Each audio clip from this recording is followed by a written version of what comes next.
let the day fade away. Settle into your bed or favorite chair, lower the lights, and let's take a slow journey into the past. And if you feel like these videos are of any use to you, then you can like and subscribe, but only if you really feel like it. And now, let's begin.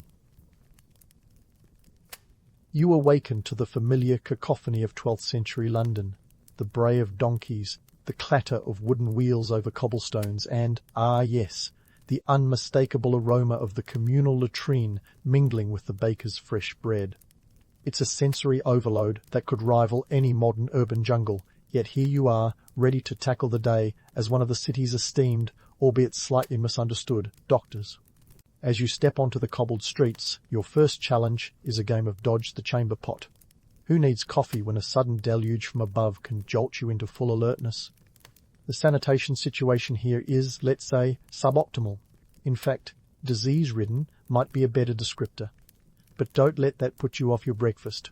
You have patients to see and ailments to misdiagnose or treat, based on the finest medical knowledge of the time, which is to say, a lot of guesswork and a dash of superstition. Medical practice in the 12th century is a curious mix of science, art, and sheer audacity. You're heavily influenced by Galen, the ancient Greek physician who had a thing for humours. No, not stand-up comedy, but the four bodily fluids, blood, phlegm, black bile, and yellow bile. According to Galen, keeping these in balance is the key to good health. So, you're armed with leeches, herbs, and a healthy skepticism of bathing. Germ theory? That's still a few hundred years away. For now, you're doing your best with what you've got, which includes a lot of Latin texts and a bit of intuition. Your status as a doctor in London is a mixed bag. On one hand, you're seen as a learned individual, possibly even revered by some. On the other hand, you're not exactly rolling in the dough. The typical fee might be a few pennies, or maybe a couple of chickens if your patient is feeling generous. The economic landscape is as tricky to navigate as the streets themselves. Guilds are beginning to form, but you're still somewhat on your own, a lone healer in a bustling city that's as likely to blame you for an ailment as to thank you for a cure. As you make your way to your first appointment, you pass by a barber-surgeon shop. These guys are the medieval multitaskers of medicine. Not only will they give you the latest bowl cut, but they'll also pull your teeth, set your bones, and, if you're really lucky, saw off a limb or two.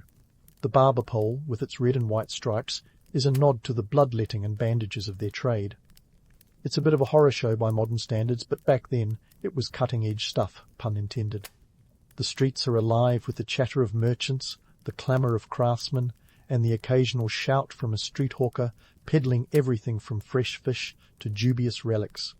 You overhear a conversation about a new tax imposed by King Henry II, who's always looking to fill the royal coffers. The political climate is as changeable as the English weather, and it affects everyone, even lowly doctors like yourself. You might be called upon to treat a nobleman if you're lucky, but more often than not, your patients are the ordinary folk who line the streets with their stalls and wares. Arriving at your destination, you're greeted by a family whose son is suffering from a mysterious ailment, likely a fever brought on by the unsanitary conditions that are part and parcel of life here. You listen to his symptoms, nod sagely, and prescribe a concoction of herbs that you hope will do the trick. Of course, you also recommend a good bloodletting, because why not? If it worked for the Romans, it might just work here. As you leave, you ponder the sheer randomness of medieval medicine. The truth is, much of what you do is trial and error. The lack of understanding of germs means that infection is rampant, and life expectancy is depressingly short, 35 years, if you're lucky.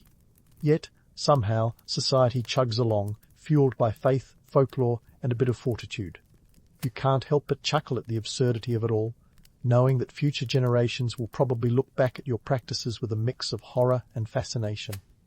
With the morning's work done, you head to a local tavern for some much-needed sustenance. The ale is warm and the bread is stale, but it's enough to keep you going.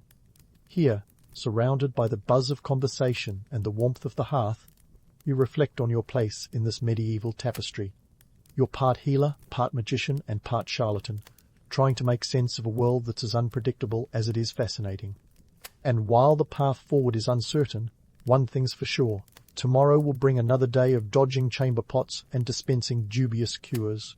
As you finish your ale, You contemplate the day's next patient, a woman convinced she's possessed by demons. Don't roll your eyes just yet. This wasn't that outlandish in the 12th century, where the line between spiritual and medical was blurrier than a medieval map. The poor lady might just be suffering from epilepsy, but hey, demonic possession makes for a much more exciting diagnosis, doesn't it? Armed with little more than a few Latin incantations and a handful of herbs, you head off to a house. You walk through the twisting lanes, dodging more chamber pots and the occasional rat, a constant reminder of why plague outbreaks are practically a medieval hobby. When you arrive, the air inside is thick with incense and fear. The family looks at you as if you're a cross between a saviour and a sorcerer. You suppress a chuckle. If only they knew how much guesswork was involved in your treatment. First things first, you assess her humours.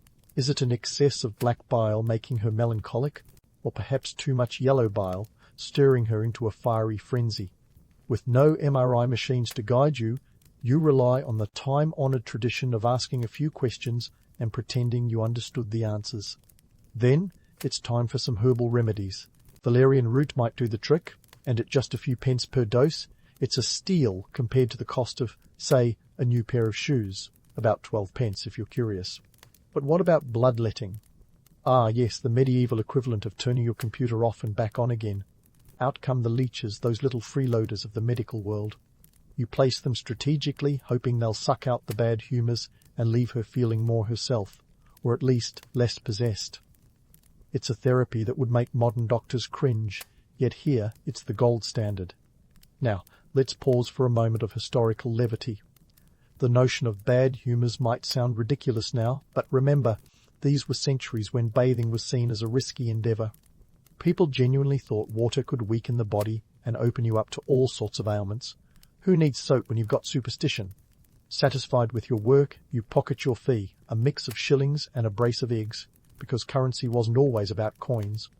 You head out, leaving behind a family grateful for your intervention and maybe a little less convinced their daughter is the devil's plaything.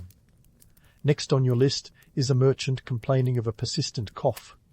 Ah, a classic case of lung rot, or what we'd now call tuberculosis.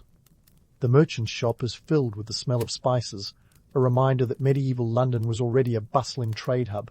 You can almost hear the clatter of coins as customers haggle over peppercorns, each one worth its weight in gold, or at least worth a nice chunk of change around 2 shillings per pound.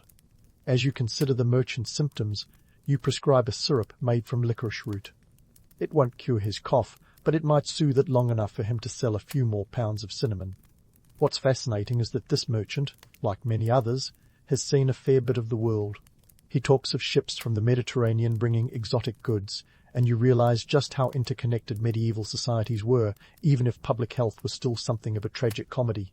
Part of you wonders what the future holds for medicine. Will people laugh at your methods, or will they see them as stepping stones to something greater? It's a question that lingers as you make your way back to the tavern, the afternoon sun casting long shadows on the cobblestones. The tavern is lively, filled with the chatter of people from all walks of life. You overhear a knight boasting about his latest tournament victory, which, given the state of his teeth, probably involved more bravado than actual skill. Across the room, a group of monks debates the finer points of theology, their voices rising and falling like a Gregorian chant. As you sip another mug of ale, you reflect on the bizarre beliefs that shape your daily practice. Did you know that some folks still think sneezing is a sign of divine favour? Yep, a good sneeze could mean you're blessed by the gods, or at least that's the story they tell. It's a reminder that, for all its flaws, medieval medicine is a fascinating blend of science, superstition, and sheer human creativity. You glance around the room, taking in the faces of your fellow Londoners. Each one is a testament to survival in a world that's equal parts brutal and beautiful. You may not have all the answers, but you're part of a community that's doing its best to thrive in the face of adversity. As you prepare to leave, you can't help but smile at the absurdity of it all. Tomorrow will bring new challenges, new patients, and perhaps a new set of problems to solve.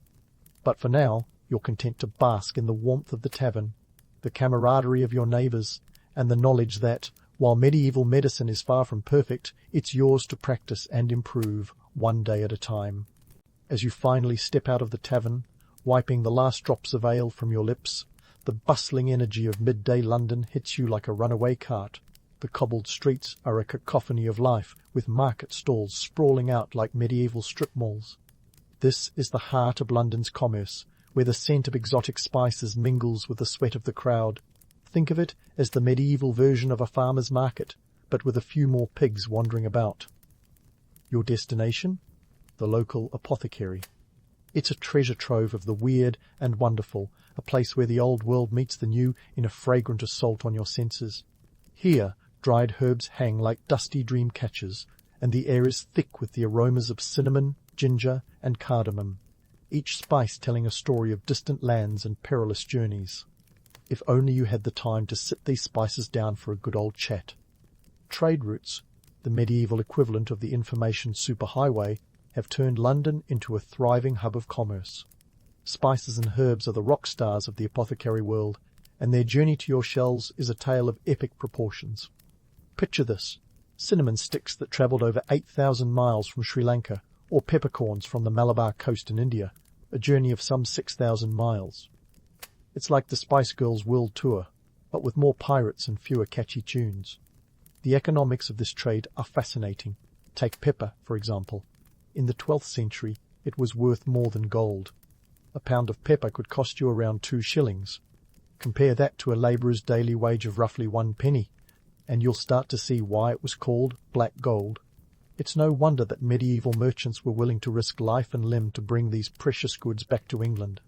The potential profits were as tantalising as a jackpot lottery win, minus the need to pick numbers. As you peruse the apothecary's wares, you can't help but marvel at the sheer variety of ingredients on offer. It's a veritable cornucopia of nature's pharmacy. Valerian root for calming nerves, willow bark for pain relief, and opium poppies for, well, everything else. These aren't just random herbs, they're the foundation of your medieval medical toolkit. Forget the scalpel. This is where the real magic happens. The political landscape also plays a significant role in determining who thrives in this market of medicine. King Henry II, the monarch with a penchant for taxation and control, has a vested interest in the trade routes. His policies have a direct impact on the availability of exotic goods, as well as the prosperity of those who trade in them. It's a delicate balancing act, ensuring that the crown's coffers remain full while preventing the local economy from buckling under the weight of royal demands. Back to the apothecary, where the shopkeeper, a savvy businessman in his own right, explains that his success hinges on staying ahead of the competition. It's not enough to simply stock the common herbs. He must also offer the latest and greatest from abroad. It's like running an Apple store, but instead of iPhones, you're selling saffron. And just like today's tech giants, those who innovate and adapt are the ones who survive. But it's not all sunshine and spice. For every successful apothecary, there are countless others struggling to make ends meet. The barriers to entry are steep, and without the right connections or capital, many find themselves unable to compete. The guilds are beginning to form, offering some protection and legitimacy, but they also create an exclusive club that's hard to break into.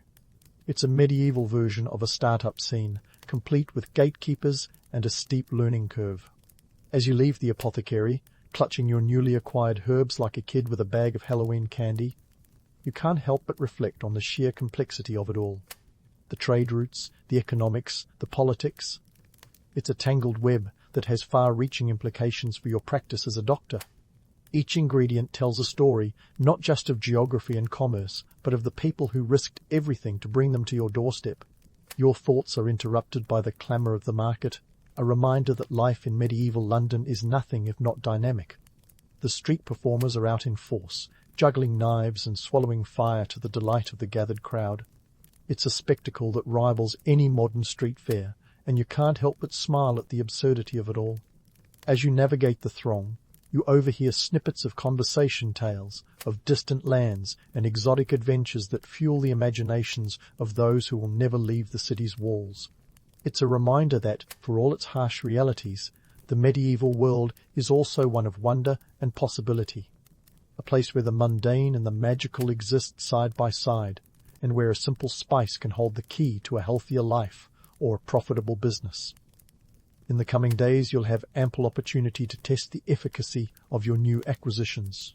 Patients will come to you with ailments as varied as the spices themselves, and you'll do your best to match each case with the perfect remedy. It's a process of trial and error, of course, but that's the essence of medicine in the 12th century. A blend of knowledge, intuition, and a dash of luck.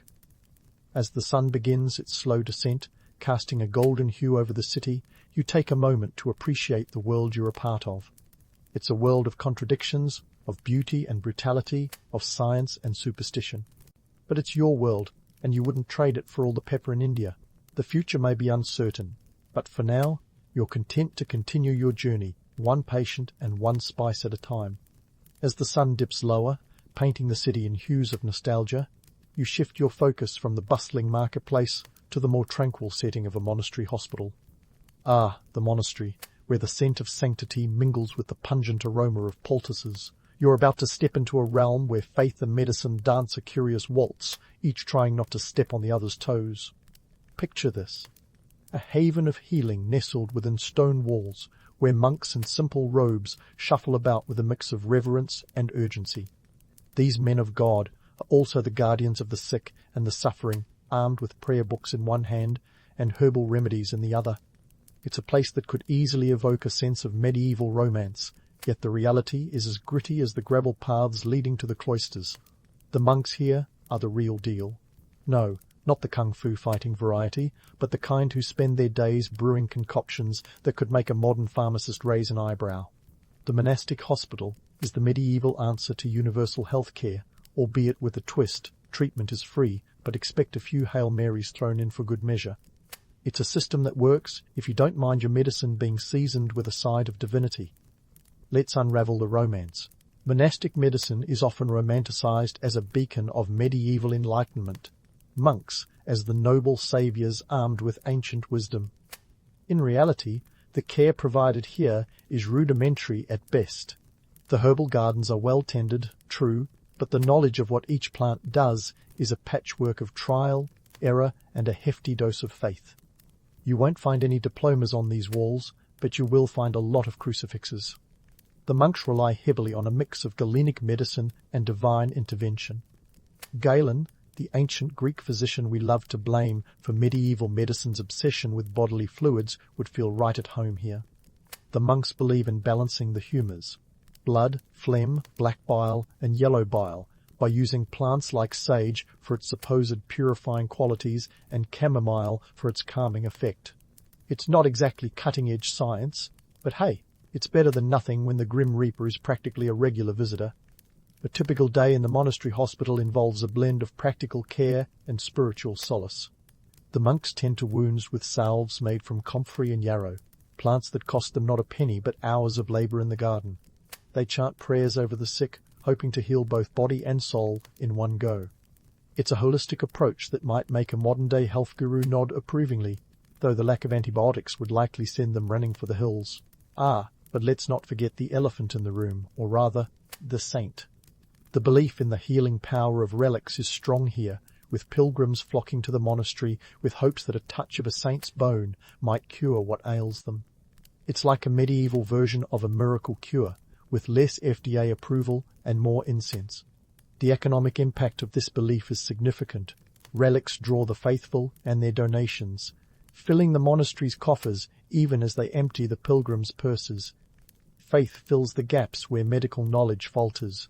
For ailments that defy the monks' limited understanding, prayer becomes the go-to solution. It's a reminder that in a world where explanations are few, belief becomes a powerful form of medicine. The line between spiritual health and physical well-being is thinner than a monk's belt. But let's talk about the harsh realities. The limitations of monastic medicine are glaring, seen in the faces of those who come seeking help. Life expectancy hovers around a medieval 35 years, a figure that would make a modern actuary weep. For all their dedication, the monks can't turn back the tide of plagues or infections that sweep through the populace like wildfire. The Black Death is still a century away, but already outbreaks of other diseases keep the monks busy, and the grave diggers busier. The monastery hospital operates in the shadow of economic constraints. The monks might be the original non-profit organization, but they still rely on the generosity of the wealthy and the tithes of the devout to keep their doors open. The cost of maintaining even a rudimentary level of care is substantial. with supplies often scarce and funds even scarcer. It's a precarious balance, one that requires constant negotiation with the realities of medieval economics. And then there's the societal role of the monastery. In a time when the church is the ultimate authority, the monks wield considerable influence. Their position allows them to advocate for the sick and the poor, yet it also means they walk a tightrope between serving their community and satisfying the demands of the ecclesiastical hierarchy. The political landscape is as treacherous as a medieval moat, with power dynamics affecting everything from the allocation of resources to the treatment of patients. As you observe the monks at work, you can't help but admire their dedication. They may not have the tools or the knowledge of future generations, but their commitment to care is unwavering. It's a testament to human resilience in the face of overwhelming odds, a reminder that even in the darkest times, there's light in the form of compassion and service. The afternoon sun filters through the monastery's stained glass windows, casting colourful patterns on the stone floor. You take a moment to appreciate the beauty of this medieval mosaic, even as you acknowledge the imperfections. This is a world where medicine and mysticism coexist, each filling the spaces left by the other's limitations. It's a delicate dance, one that continues to evolve even as the world around it changes. As you prepare to leave, the sounds of the monks' chants echo in your ears, a haunting melody that stays with you as you step back into the bustling life of 12th century London. The streets are alive with the hum of commerce and conversation, a stark contrast to the quiet introspection of the monastery. It's a reminder that while the city may be chaotic, there's a certain order to it all, a rhythm that keeps it moving forward despite the challenges. You walk the cobbled paths with a newfound appreciation for the complexities of medieval medicine. It's a world of contradictions, where science and superstition intertwine, each shaping the other in ways that are both fascinating and frustrating. Yet for all its flaws, there's a certain beauty in the persistence of those who strive to heal, to understand, to make sense of a world that often defies explanation. The day is not over, and the city continues to pulse with life. There are more patients to see, more ailments to diagnose, more mysteries to unravel. But for now, you take a moment to reflect on the journey so far, knowing that each step brings you closer to a deeper understanding of this medieval tapestry, a world where medicine is as much about faith as it is about fact, and where every day is an opportunity to learn, to grow, and to heal. Stepping away from the monastery, you find yourself pondering the broader societal impacts of medieval medicine. It's a tapestry woven with threads of superstition, religion, and a healthy dose of trial and error. Imagine a world where illness is as much a matter of spiritual imbalance as it is a physical ailment. It's a place where the line between a doctor and a priest is blurrier than the London fog, and the cure for what ails you might just be a few Hail Marys and a pinch of dried sage. Let's kick things off with a look at public health policies, if you can call them that. The medieval approach to public health was about as structured as a game of medieval football, chaotic, improvised, and with a healthy risk of injury. Superstition and religion played starring roles, with policies often dictated by divine mandates rather than empirical evidence. When the plague swept through Europe in the 14th century, for instance, the Church saw it as divine retribution, an opinion that conveniently absolved them of any responsibility for prevention or cure. Instead of quarantine, you got processions and prayers. It's like trying to fix a leaky roof with a rain dance. Now, let's not be too harsh. For the medieval mind, superstition wasn't just a quirky side hustle. It was a way of making sense of a world teetering on the edge of chaos. Diseases were a mysterious brew of cosmic punishment and earthly imbalance, and with the scientific method still a few hundred years away, people turned to the familiar comforts of faith and folklore. It's the medieval equivalent of reaching for grandma's chicken soup when you're down with the flu, even if the science behind it is a bit questionable. Fast forward to today, and we've traded in our leeches for lab coats, but is the modern approach all that different? Sure, we've got vaccines and antibiotics, but let's not pretend that superstition has completely faded away. People still carry lucky charms, consult horoscopes and knock on wood. We've just swapped relics for rabbit's feet, and a good placebo effect never hurt anyone, right? Historically speaking, the economic impact of medieval medicine was nothing to sneeze at, unless you were looking for divine favour, of course. The demand for exotic spices and herbs fueled trade routes that spanned continents, lining the pockets of merchants and apothecaries alike. A pound of saffron could cost as much as a good horse, putting it out of reach for all but the wealthiest. Meanwhile, the average peasant was left to rely on homegrown remedies and, more often than not, a sturdy constitution. The political landscape was equally treacherous. Monarchs like King Henry II were quick to leverage medical crises for their own gain, using taxes and tariffs to fill their coffers while the populace was distracted by the latest outbreak. It's a tale as old as time. Power and profit often trumped the public good, and the medieval world was no exception. The Church, too, played its part, balancing the roles of healer and ruler with all the grace of a medieval juggler. Their influence on public health was profound, though not always beneficial, and the echoes of their decisions reverberate even today. Let's debunk a few myths while we're at it. The image of the medieval doctor as a bumbling quack is a bit unfair. Sure, their methods were unorthodox and their understanding limited, but they were working with the best tools they had. Many were genuinely dedicated to their craft, driven by a desire to heal in a world that was often unforgiving. It wasn't all bloodletting and superstition. There was a genuine curiosity and a drive to understand the human body. In many ways, they laid the groundwork for the medical advances that followed, even if their methods make us cringe today. And what about the legacy of medieval medicine? It's a mixed bag. On one hand, we owe a debt to those early practitioners who dared to question and explore, even if their conclusions were occasionally misguided. They were the trailblazers, setting the stage for the scientific revolution that would eventually transform medicine into a field driven by evidence rather than conjecture. On the other hand, their reliance on superstition and religion as medical tools set back progress, creating a legacy that's both fascinating and frustrating. As you wander through the twilight streets of London, the day's lessons weigh heavy on your mind. The medieval world was one of contradictions, where faith and science coexisted in a delicate dance, each struggling for dominance. Yet for all its flaws, there was an undeniable beauty in the resilience of those who lived there, a testament to the human spirit's ability to adapt, to believe, to heal. In wrapping up this journey through the eyes of a 12th century doctor, we find ourselves at a crossroads. We've come a long way from leeches and humours, yet some things remain unchanged. The drive to understand, to heal, to make sense of our world is as strong today as it ever was. And while the tools have evolved, the essence of medicine, the desire to alleviate suffering, remains a constant, a thread connecting us to the past. So, the next time you find yourself at the doctor's office, waiting for a prescription or a diagnosis, take a moment to reflect on the journey that brought us here. From the cobbled streets of medieval London to the sterile halls of modern hospitals, it's been a wild ride. We've traded in superstition for science, but the quest for understanding continues. And who knows?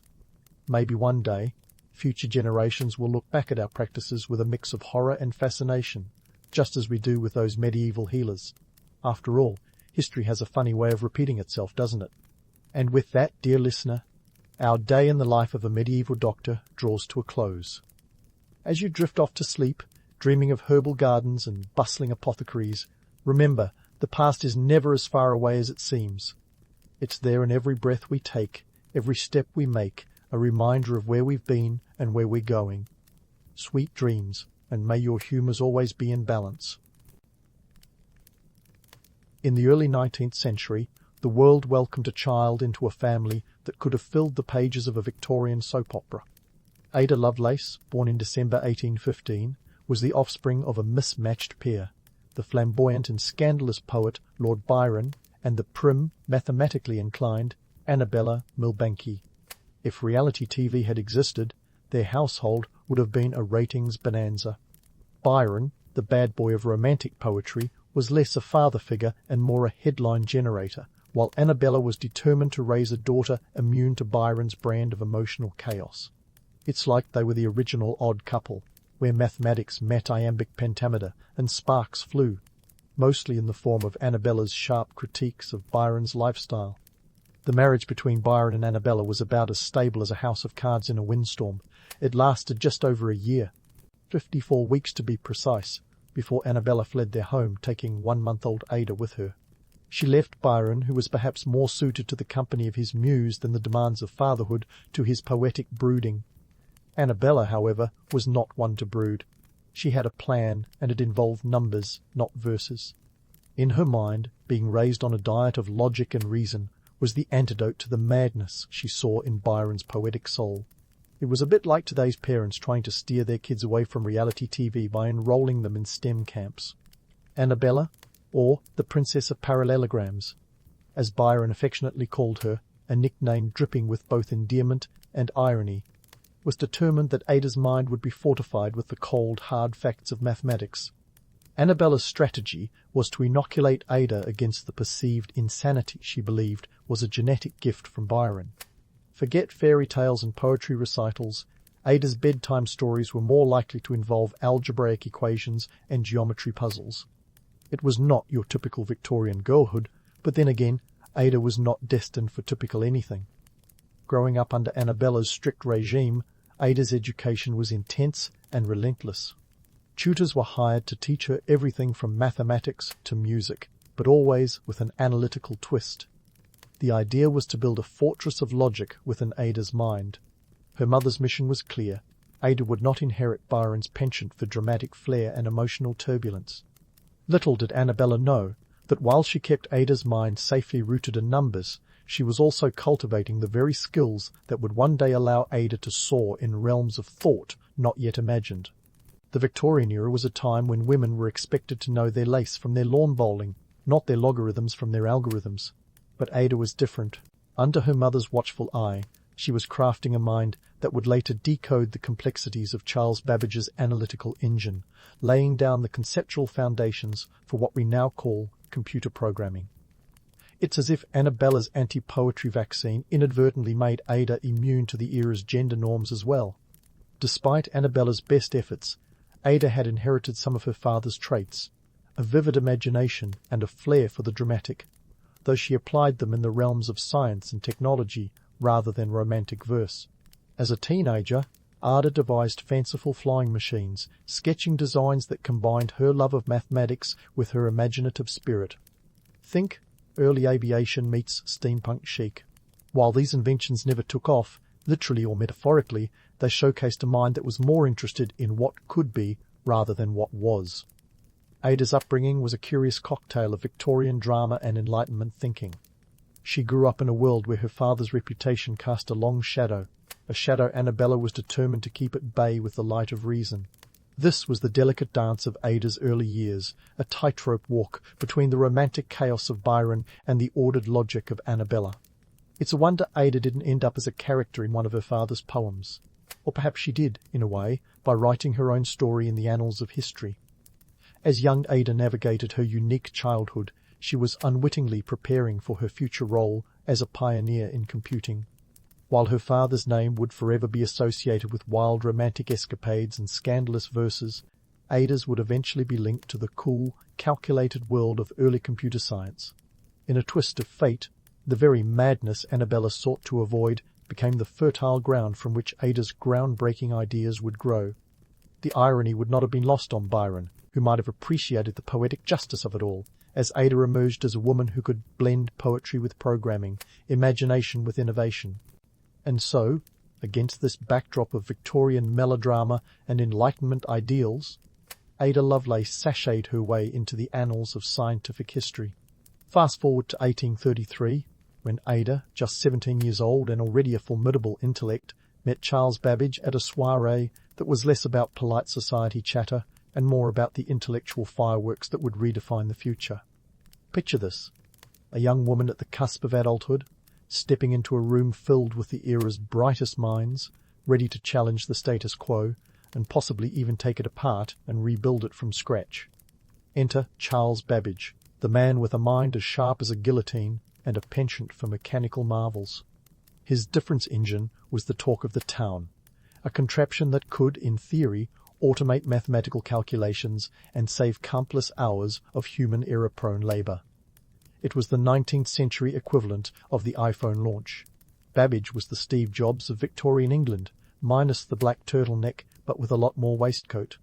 His invention promised to revolutionize the way calculations were done, but much like software updates today, it was a work in progress with more bugs than actual features. Now, the difference engine wasn't just any mechanical calculator. It was designed to compute polynomial functions and print the results automatically. a concept as mind-boggling then as it is mundane today. The idea was to automate the tedious and error-laden process of mathematical table-making. To say it was ambitious would be like calling the Eiffel Tower a bit tall. However, Babbage faced a challenge that many innovators know all too well. The funding didn't exactly flow like the Thames. The British government, having sunk 17,000 into the project, that's over 1.5 million in today's money, was getting a bit twitchy about the return on investment. Enter Ada. At their first meeting, Babbage demonstrated a small working model of his difference engine, much to the delight and astonishment of the gathered guests. But while most were content to marvel at the mechanical wizardry, Ada was the one asking questions, probing deeper, seeing beyond the brass and gears to the potential that lay beneath. She wasn't there to play the role of a wide-eyed admirer. She was there to engage, to challenge, and to contribute. This meeting was the beginning of an intellectual partnership that would redefine both their legacies. Ada wasn't just an observer in Babbage's world, she was a collaborator, a visionary who saw beyond what even Babbage could envision. You see, while Babbage was busy trying to iron out the kinks in the difference engine, Ada was already contemplating the next step, the analytical engine. Now, this was a machine that wasn't just about crunching numbers, but about processing them in a way that could be programmed. Sound familiar? That's right, Ada was thinking about a computer long before the term even existed. The analytical engine was conceptualized as a mechanical device capable of performing calculations based on programmed instructions, a true precursor to the modern computer. Ada's insights into this machine were nothing short of revolutionary. She didn't just understand the technical blueprints. She saw the potential applications that went far beyond mathematics. In a series of notes she appended to a translation of an Italian article on Babbage's work, she outlined concepts like loops and conditional branching ideas that would become fundamental to computer programming over a century later. But let's not get carried away with the romance of it all. While it's tempting to paint Babbage and Ada as a duo of dreamers crafting the digital future by candlelight, the reality was far more complex. Babbage was a man of grand visions, yes, but he was also notoriously difficult to work with. He had a reputation for being prickly and often clashed with those around him, especially when it came to money. Ada, on the other hand, was navigating a world that wasn't exactly rolling out the red carpet for women in science. Despite her undeniable genius, her contributions were often overshadowed by her male counterparts. A tale as old as time, sadly. Yet Ada was no shrinking violet. She was a force of nature, a woman who dared to dream in a man's world, and she did so with a flair that was all her own. Her work on the analytical engine wasn't just about mathematics, it was about imagination, seeing the potential for a machine to do more than calculate, to think, to create, to innovate. In her notes, she speculated about the engine composing music, a vision of artificial intelligence that was as audacious as it was ahead of its time. Herein lies the myth and the reality. Ada Lovelace was not merely a muse to Babbage's genius. She was a collaborator, an intellectual equal whose insights went beyond the mechanical to the philosophical. She wasn't content to stand in the shadow of Babbage's inventions. She was determined to cast her own light. And while the world may not have been ready for Ada's ideas in her lifetime, her legacy would eventually illuminate the path for future generations. As we peel back the layers of myth surrounding Ada and Babbage's partnership, what emerges is a story of innovation and imagination, of a young woman who refused to be confined by the expectations of her time. She saw the world not just as it was, but as it could be, and in doing so she laid the groundwork for a future that would one day recognize her as the first computer programmer. It's a legacy that speaks to the power of vision and the enduring impact of those who dare to think differently. And so, as we pause in this chapter of Ada's story, we find ourselves on the brink of a new era of scientific discovery and technological advancement, with Ada Lovelace standing not just beside Babbage, but as a trailblazer in her own right. The journey continues, and the echoes of Ada's brilliance resonate through the ages, inviting us to explore the possibilities yet to come. As the curtain rises on the next act of Ada Lovelace's story, we find ourselves deep in the year 1843, a time when the world was still grappling with the leap from candlelight to gas lamps, let alone the dawn of computing. Enter Ada, poised to pen her magnum opus, the notes on Charles Babbage's analytical engine. This was not just a casual jotting of ideas. These notes were a Herculean effort, stretching over 3 times the length of the original article she was translating. Talk about going above and beyond. Ada made overachievement look like a casual afternoon tea. Before we dive into the nitty-gritty, let's set the stage. Babbage's analytical engine was no mere calculator. It was a theoretical beast of gears and levers, designed to be programmed with punched cards. The concept was so ahead of its time that it was like trying to explain TikTok to someone still dazzled by the invention of the telegraph. Ada's notes, however, went where few dared, exploring the untapped potential of this mechanical marvel. She saw it as more than a number cruncher. She envisioned a machine capable of processing, and potentially even creating, akin to the earliest whispers of artificial intelligence. Now, let's talk about algorithms, those pesky little sequences of instructions that tell a computer what to do. In her notes, Ada described what many consider the first algorithm intended to be carried out by a machine. She delved into how the analytical engine could be instructed to calculate Bernoulli numbers, a concept that might make your eyes glaze over faster than a tax return, but one that was groundbreaking in its implications. Ada essentially laid the groundwork for the idea that a machine could be more than a glorified abacus. It could follow a series of steps to solve complex problems, a concept without which our modern world might still be in the digital dark ages. But let's not sugarcoat it. Ada was a woman trying to carve out a space in a field dominated by men who probably thought that computers were just people who did sums for a living. And yet she was undeterred. In a world where women were often considered little more than decorative accessories to their male counterparts, Ada was a veritable dynamo, spinning out ideas that would eventually light the way for future generations. Her work was a testament to the power of imagination in the face of societal skepticism. While the public may have seen her as a curious anomaly, we now recognize her as the visionary she truly was. The economic backdrop of the time wasn't exactly conducive to high-risk technological pursuits. Britain in the 1840s was knee-deep in the Industrial Revolution, with factories belching smoke into the sky and workers toiling in conditions that would make a modern sweatshop look like a day spa. The nation's coffers were being drained by infrastructural expansion and colonial endeavours, so funding Babbage's costly and unfinished projects wasn't exactly a high priority. Ada's contributions, therefore, were not just technical marvels, but acts of intellectual rebellion against a society that couldn't yet appreciate the future she foresaw. Ada's notes also ventured into speculative territory, proposing that the analytical engine might one day compose complex music. This wasn't just pie-in-the-sky dreaming. It was a reflection of Ada's belief in the machine's potential to transcend mere arithmetic. In the same way that an artist uses paint to create, she imagined the engine using data to innovate. Ada's musings on machine-generated music were a century ahead of their time, and while some might have dismissed her ideas as fanciful, today we see them as eerily prophetic. Despite her insights, Ada faced significant challenges. Her ideas were not just revolutionary, they were downright unsettling to many contemporaries who couldn't fathom a machine doing anything other than what it was explicitly told. The notion of a machine processing information creatively was as foreign to them as the idea of a woman leading such discussions. Ada was pushing against the boundaries of both technology and gender roles, and that's a heavy lift, even for someone with her formidable intellect.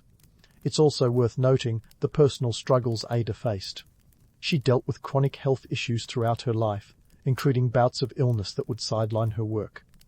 In an era without the luxury of modern medicine, these ailments were more than just inconveniences, they were significant obstacles. Yet Ada persevered, driven by a passion for discovery that burned brighter than any of the gaslights illuminating London's streets. As we sift through the layers of myth surrounding Ada's contributions, it's crucial to remember that she wasn't working in a vacuum. Babbage's own work laid the groundwork, but Ada's insights took it to places even he hadn't dared to go. Their partnership was like a 19th-century version of a tech startup, with Ada as the visionary CEO and Babbage as the brilliant but occasionally exasperating CTO. Together, they pushed the limits of what was possible in an age when the word computer was still a job title, not a device. In the end, Ada Lovelace's notes on the analytical engine were more than just a footnote in the annals of history, they were a blueprint for the future of computing. Her work was a bold proclamation that the world could be more than it was, a reminder that innovation often comes from those who dare to ask, what if? while her contributions went largely unrecognized in her own lifetime, today we celebrate her as a pioneer who saw beyond the constraints of her era. And so, as we pause in this chapter of Ada Lovelace's story, we are reminded that the path to progress is often paved by those willing to challenge the status quo. Ada's legacy is not just one of technological innovation, but of breaking barriers and defying expectations. Her work invites us to continue exploring the possibilities of the future, armed with the knowledge that genius knows no gender and vision knows no bounds. The journey continues, with Ada's spirit lighting the way for all those who dare to dream. As we dive deeper into Ada Lovelace's life, it's time to peel back the layers and reveal not just the pioneering intellect, but the human being wrestling with the tumult of 19th century life. Ada, for all her brilliance, was no stranger to the gritty, less glamorous side of existence: health struggles, societal pressures, and the occasional ill-advised wager. Imagine Leonardo da Vinci with a penchant for blackjack, and you're halfway there. Let's start with Ada's health, a recurring villain in her story.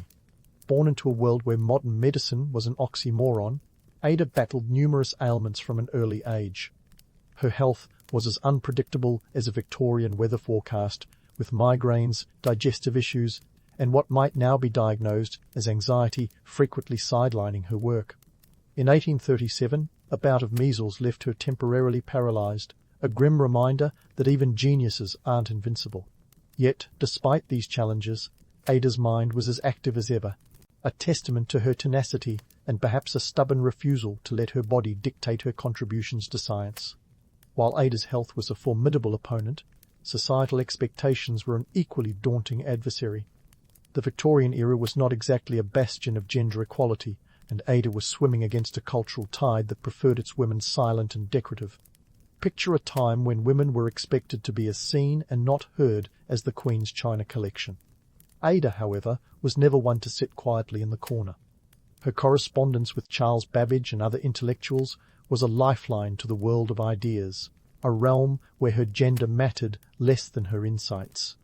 But even as she navigated these waters, she was acutely aware of the limitations imposed upon her by society's narrow vision of a woman's role. Then there's the not-so-small matter of gambling. Yes, the Countess of Lovelace had a bit of a thing for betting, and not just the occasional flutter on the horses. Ada's foray into gambling was both a reflection of her inherited flair for the dramatic and perhaps an outlet for the frustrations of a life constrained by societal expectations. She delved into the world of horse racing with the same analytical rigor she applied to Babbage's machines, attempting to develop mathematical models to predict outcomes. A proto-version of Moneyball, if you will. Unfortunately, Ada's gambling didn't quite pay off. Instead of hitting the jackpot, she found herself in a financial quagmire. By 1851, her debts were as towering as Big Ben and just as inescapable. In today's money, she lost around $3,000, which would be roughly $300,000 now, a sum that could buy you a decent flat in London or several hundred very fancy teapots. But unlike her mathematical pursuits, which laid the groundwork for computing, her gambling ventures were less successful and left her reputation somewhat tarnished.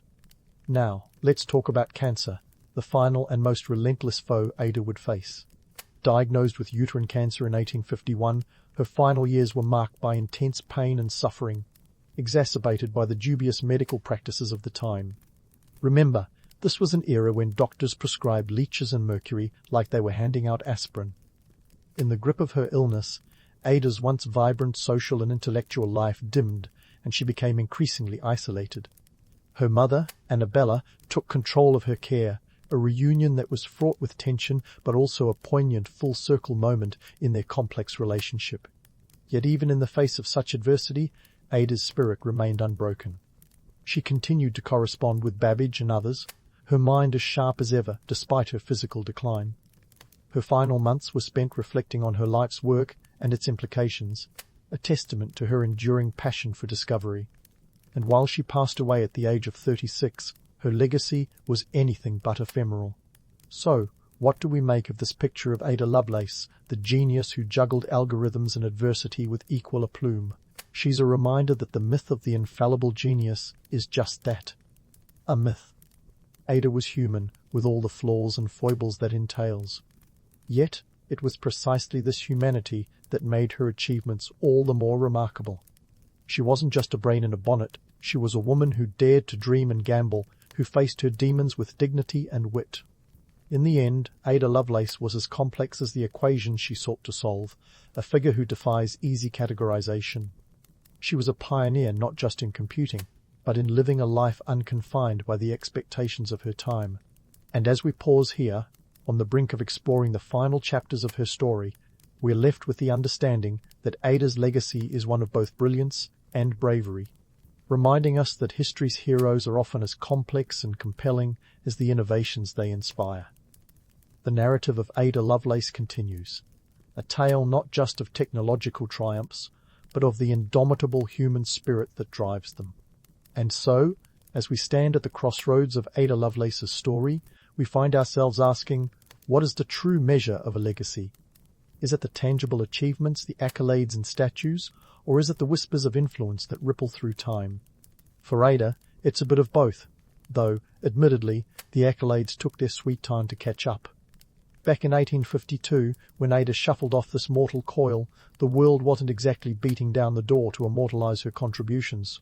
Her obituary didn't scream tech trailblazer, but was more of a polite nod to a well-bred lady who dabbled in mathematics. It was like giving Einstein credit for his snazzy hair instead of, relativity. But history, as it often does, eventually got its act together. Fast forward a century or so, and suddenly Ada's notes on Babbage's analytical engine weren't just gathering dust, they were being hailed as the first computer program.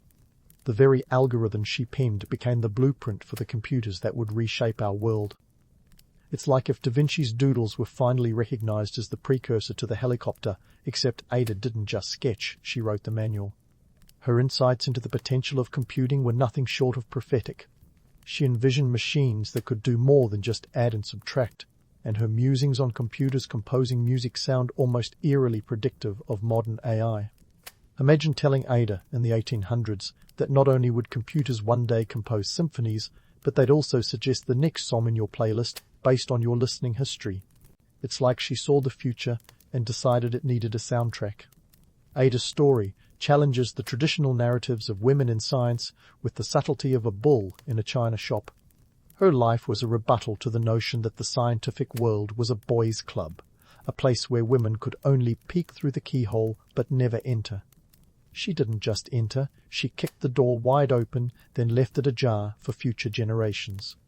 Her story is a reminder that while society might set boundaries, innovation knows no gender. Yet, for all her brilliance, Ada's recognition was slow to come.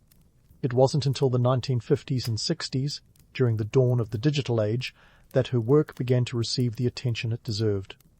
The programming language Ada, created by the US Department of Defense in the 1970s, was named in her honor, a fitting tribute to a woman who could see the potential in a room full of gears. It was a nod to her enduring impact on computing, a celebration of her role as a pioneer when the world was still figuring out what a computer could be. In the late 20th century, the feminist movement began to reclaim Ada's narrative, positioning her as a symbol of women's achievements in STEM fields. Her life became a rallying cry for gender equality in science and technology, a reminder that women's contributions have often been overshadowed but are nonetheless vital. Ada Lovelace Day, celebrated annually on the second Tuesday of October, is a testament to her legacy, a day dedicated to honoring women in STEM whose work continues to shape our world. And so, Ada's story becomes a tapestry of legacy and legend, woven with threads of brilliance and rebellion. She defied the limitations of her time, and while her ideas were ahead of their era, they eventually found their place in ours. Her life is a reminder that visionaries often walk a lonely road, their insights unappreciated until the world catches up. Yet, it's this willingness to explore the unknown, to imagine a future beyond the present, that marks them as true pioneers. As we wrap up our journey with Ada Lovelace, we're left with a sense of awe at the indomitable spirit that drove her. Her story is more than just a tale of technical triumphs. It's a testament to the courage to dream differently, to challenge the status quo, and to forge a path where none existed. In an age where women's voices were often silenced, Ada's rang out clear and defiant, echoing through history. In the end, Ada Lovelace wasn't just a mathematician or a programmer. She was a visionary, a trailblazer who dared to imagine a world transformed by technology. Her legacy is a beacon for all those who dare to think beyond the confines of their time, a reminder that the future belongs to those who dare to dream. As we close the book on Ada's story, we carry with us the understanding that true innovation requires not just intellect, but imagination. And that, dear friends, is the lasting legacy of Ada Lovelace. The morning mist clings to the ancient oaks like a woolly shroud, and as a druid in 1st century BC Gaul, your day kicks off not with a cup of coffee, but with a ritual as old as these trees themselves. You're up before the sun, because let's face it, the cosmos isn't going to interpret itself. You stand there, wrapped in your woolen cloak, ready to decipher the whispers of nature, an all-important duty that would make modern science nerds drool with envy.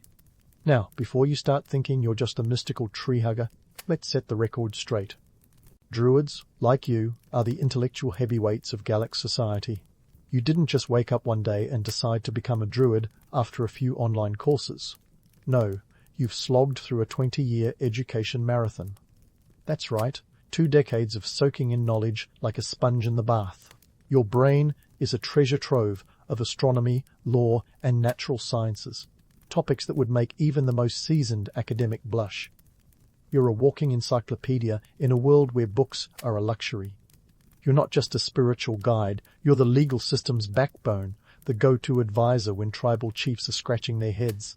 People come to you to settle disputes, and your word is as binding as any modern court ruling. It's not all chanting and herbal potions. It's about wielding wisdom and judgment with the precision of a surgeon's scalpel. And speaking of scalpel-like precision, let's talk about your role as an astronomer. While the Romans are busy with their grand architecture and military conquests, you're charting the heavens. The Druids were the ancient world's answer to NASA, long before anyone thought of launching things into space. You could predict eclipses, track the solstices, and understand the celestial dance with a clarity that would baffle many today. It's not magic, it's math, and you're the mathematician. As you go about your ritual, remember that your influence stretches far beyond the sacred groves. You're the scientist of your time, the one who deciphers the language of the stars and seasons. And while the tales of druids might be wrapped in mystery and magic, the truth is far more fascinating. You're not just a figure of folklore, you're a cornerstone of Gallic society, steering the ship through the storms of ignorance with the compass of knowledge. The air is crisp, and the birds are just starting their morning symphony as you wrap up your dawn observations. You head back to the village where the real work begins. Tribesmen and women seek your counsel on everything from crop rotations to marriage disputes. You're the ultimate problem solver, the solver-in-chief, if you will. Your decisions aren't just respected, they're revered. After all, who wouldn't trust someone who spent 20 years mastering the art of wisdom? Let's not get carried away by the romantic image of the druid as just a mystical figure. Sure, the allure is there who doesn't love a good story of wise sages communing with the spirits. But the reality is, you wield power and influence in a society where knowledge is the ultimate currency. You're not just part of the community, you're its guiding light, its moral compass, and its scientific calculator all rolled into one. As the day unfolds, you'll juggle roles like a pro-judge, advisor, teacher, and scientist. It's a lot, but hey, you signed up for this gig knowing full well it was a lifetime commitment. The Druids are the keepers of tradition and innovation, the bridge between the past and the future. And while the world outside might be changing, Romans, anyone? You remain a steadfast pillar in a society that looks to you for stability and wisdom. By the time the sun dips below the horizon, you've made decisions that will ripple through the community for generations. You've taught, advised, and perhaps even learned a thing or two yourself. You're not just living history, you're shaping it. And as you finally rest, you know that tomorrow will bring more challenges, more mysteries to solve. But for now, you've played your part in the grand saga of the Celts, proving once again that the Druid is far more than just a figure of myth. As the day unfolds, you find yourself striding towards the heart of tribal decision-making, the Druidic council meeting. Think of it as the ancient Celtic version of a boardroom, only with more cloaks and fewer PowerPoint slides. You're about to dive into the political intrigue of 1st century BC Gaul, where your word can sway the fate of tribes and, let's be honest, might even trump a modern CEO's Monday morning huddle. The council convenes under a sacred oak, the Gallic equivalent of a corner office. This isn't just any tree, it's a symbol, a witness to countless decisions that have shaped your people. You're among the upper echelon of society, a group whose influence carries more weight than a herd of aurochs. But before you get too comfortable in your role as tribal influencer, remember that these meetings aren't just about chanting and drumming. They're about power, alliances, and sometimes a healthy dose of good old-fashioned bickering. The political structure of Gallic tribes is as layered as a millefeuille. You've got the chieftains, the warrior elite, and of course the Druids pulling strings like master puppeteers. The Roman threat is looming larger than a Gaulish feast, and everyone's got an opinion on how to deal with it. Should you cozy up to the Romans and their fancy aqueducts, or stay true to tradition and risk becoming a footnote in history? It's a classic dilemma, and you're right in the thick of it. Here's the kicker. While everyone outside Gaul imagines you lot living in pastoral bliss, the truth is your economic system is as complex as a modern hedge fund. Barter is your bread and butter cattle, grain, and even slaves act as currency. Yes, slaves. It's a grim reminder that history isn't all fairy tales and noble savages. The Gallic tribes are savvy traders with networks spanning from the British Isles to the Mediterranean. So much for the quaint image of a simple, self-sufficient community. In today's meeting, the tribe's wealth is on the table, literally and figuratively. Decisions here impact trade alliances and the distribution of resources, which in turn affect everything from what you eat to who you marry. There's a lot to consider, and the stakes are higher than a Roman aqueduct. It's a delicate balance of power, akin to juggling flaming torches while riding a chariot. As discussions heat up, you can't help but notice the parallels with modern office politics. You've got your alpha personalities, the backseat drivers, and those who just want to clock in and out without making waves. Sound familiar? And just like any office meeting, there's always that one guy who thinks he knows better than everyone else. Spoiler alert, he usually doesn't. But let's not get too cynical. Despite the squabbles, this council is the linchpin of your society's survival. It's where you decide how to approach the Romans, who are busy eyeing Gaul like a hungry hawk. Will you ally with them, exploit their technology, and risk losing your identity? Or will you resist, clinging to your traditions like a lifeline? It's a debate that would make any historian's heart race faster than a Celtic chariot. As the council deliberates, you reflect on the romantic notion of the Druids as peacemakers and philosophers. Sure, you're all that, but you're also realists who understand that peace often comes at a price. Sometimes it's about choosing the lesser of two evils. Not exactly the stuff of epic poetry, but crucial nonetheless. Before the day ends, you've witnessed a tapestry of human nature, ambition, fear, hope, and compromise. You've seen alliances forged and rivalry stoked, all in the name of survival. It's a heady mix, and you're a key player in this grand drama. You might not have a crystal ball, but your insight is as sharp as a druid's sickle. As you leave the council, the weight of your role settles on your shoulders like a cloak. Tomorrow, you'll tackle another round of challenges, but for now, you've navigated the murky waters of ancient politics with the skill of a seasoned sailor. You've seen the best and worst of your fellow council members, and maybe even learned a thing or two about yourself. So, as you wander back to your village under the setting sun, consider this. The Druidic council meeting might just be the original Game of Thrones, minus the dragons and the gratuitous violence. But who needs dragons when you've got Romans, right? The political chess game continues, and you'll be there at the heart of it all, guiding your people through the tides of change with wisdom and wit.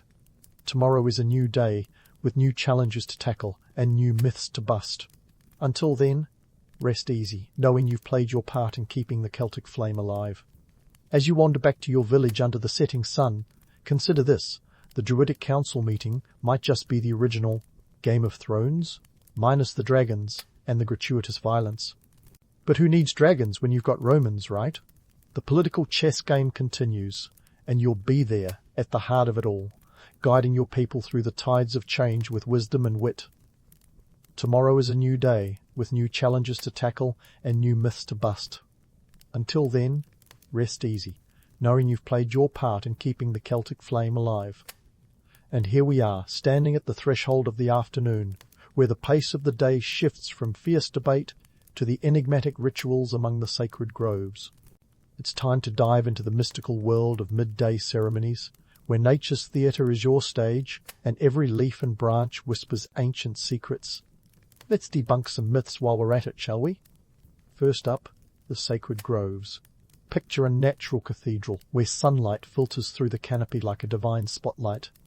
These groves aren't just quaint backdrops for Druidic Instagram posts, they're the spiritual hubs of Celtic life. This is where you, the all-knowing Druid, conduct rituals that bind the community together tighter than a Roman legion's formation. The groves are your office, your lab, and your sanctuary rolled into one, and they're not just random patches of trees. Nope, these are deliberately chosen spots, often oaks revered for their age and strength. In a world where life is as unpredictable as a Gaulish weather forecast, these groves symbolize stability and continuity. Now, let's talk mistletoe. This isn't just a holiday decoration for awkward office parties centuries later. To the Celts, mistletoe is the botanical equivalent of a Swiss army knife. It's revered, even harvested with golden sickles in ceremonies that would make any modern-day herbalist swoon with envy. Why the fuss? Mistletoe is believed to have protective and healing properties. It grows mysteriously on oak trees, which don't usually host many guests, so it's seen as a gift from the gods. In practical terms, mistletoe is your ancient version of a multi-tool, used in everything from medicine to fertility rites. It's a wonder plant wrapped in mythology, and as the Druid, you're the gatekeeper of its secrets. But let's not get too starry-eyed. While the Romans and later historians loved to paint Druids as mystical figures performing human sacrifices under the moonlight, the reality is a bit more nuanced. Sure, there are accounts from guys like Julius Caesar who claimed human sacrifices were as common as cattle trading, but consider the source. Caesar had a vested interest in depicting the Gauls as barbarians needing Roman civilization's guiding hand. It's a classic case of history is written by the victors, and in this case, the victors had a penchant for a little creative embellishment. The actual evidence for widespread human sacrifice is sketchier than a Roman politician's promises. Yes, there are some archaeological finds that suggest ritual killings happened, burials with signs of violent death, for instance. But these are few and far between, not exactly the smoking gun Caesar would have you believe. It's more likely that human sacrifices were rare, reserved for dire circumstances when the societal stakes were higher than a Druid's standing stone. Think of it as the ancient version of breaking the glass in case of emergency, not a daily occurrence. So, what were these rituals really about? Power, control, and keeping the social fabric from unraveling faster than a poorly tied toga? The Druids understood that rituals create a sense of belonging, a shared identity that transcends individual squabbles. By participating in these ceremonies, the community reaffirms its bonds and acknowledges the Druid's authority. It's an ancient form of social engineering, with you, the Druid, as the master architect. These ceremonies aren't just about reenacting ancient traditions, they're practical tools for maintaining order. When you gather the tribe under the sacred oaks, everyone knows their place in the cosmic scheme. It's a bit like a family reunion, but with more chanting and less awkward small talk. The rituals remind people of the natural cycles, the changing seasons, and the ever-present balance between life and death. In a world where the next harvest is never guaranteed, this is powerful stuff. The symbolic significance of these rituals can't be overstated. They're the glue holding your society together, the shared experiences that define what it means to be a part of the tribe. In a time before written laws, these ceremonies serve as a living constitution, a reminder of the values and beliefs that guide your people. The Druids, with their deep understanding of the natural world and their connection to the divine, are the custodians of this sacred trust. But let's not forget the economic angle.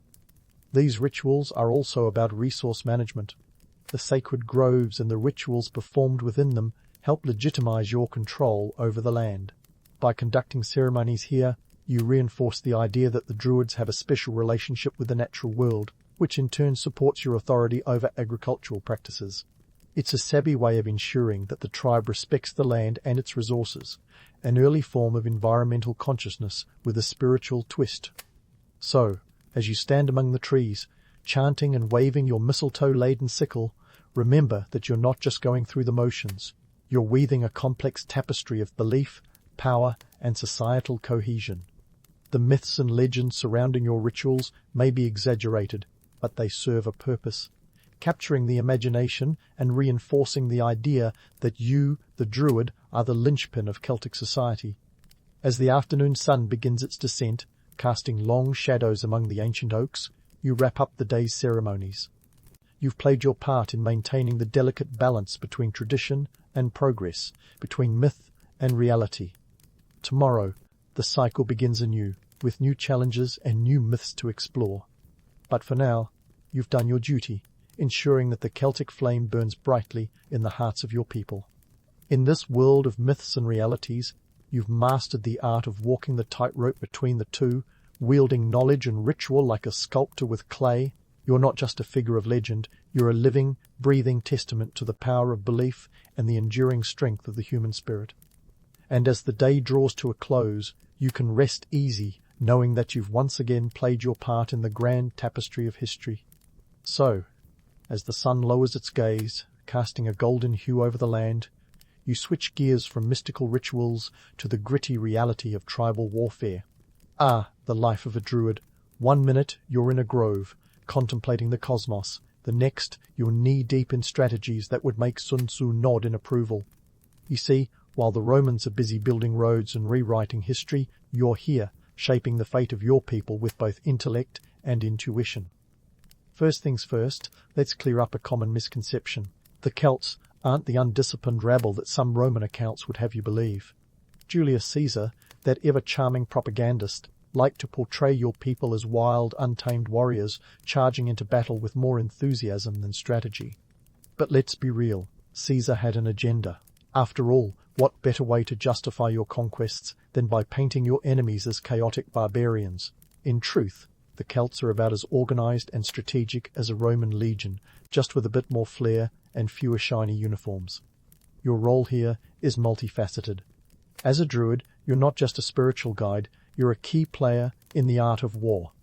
Forget the myth of the druid as a pacifist peacenik.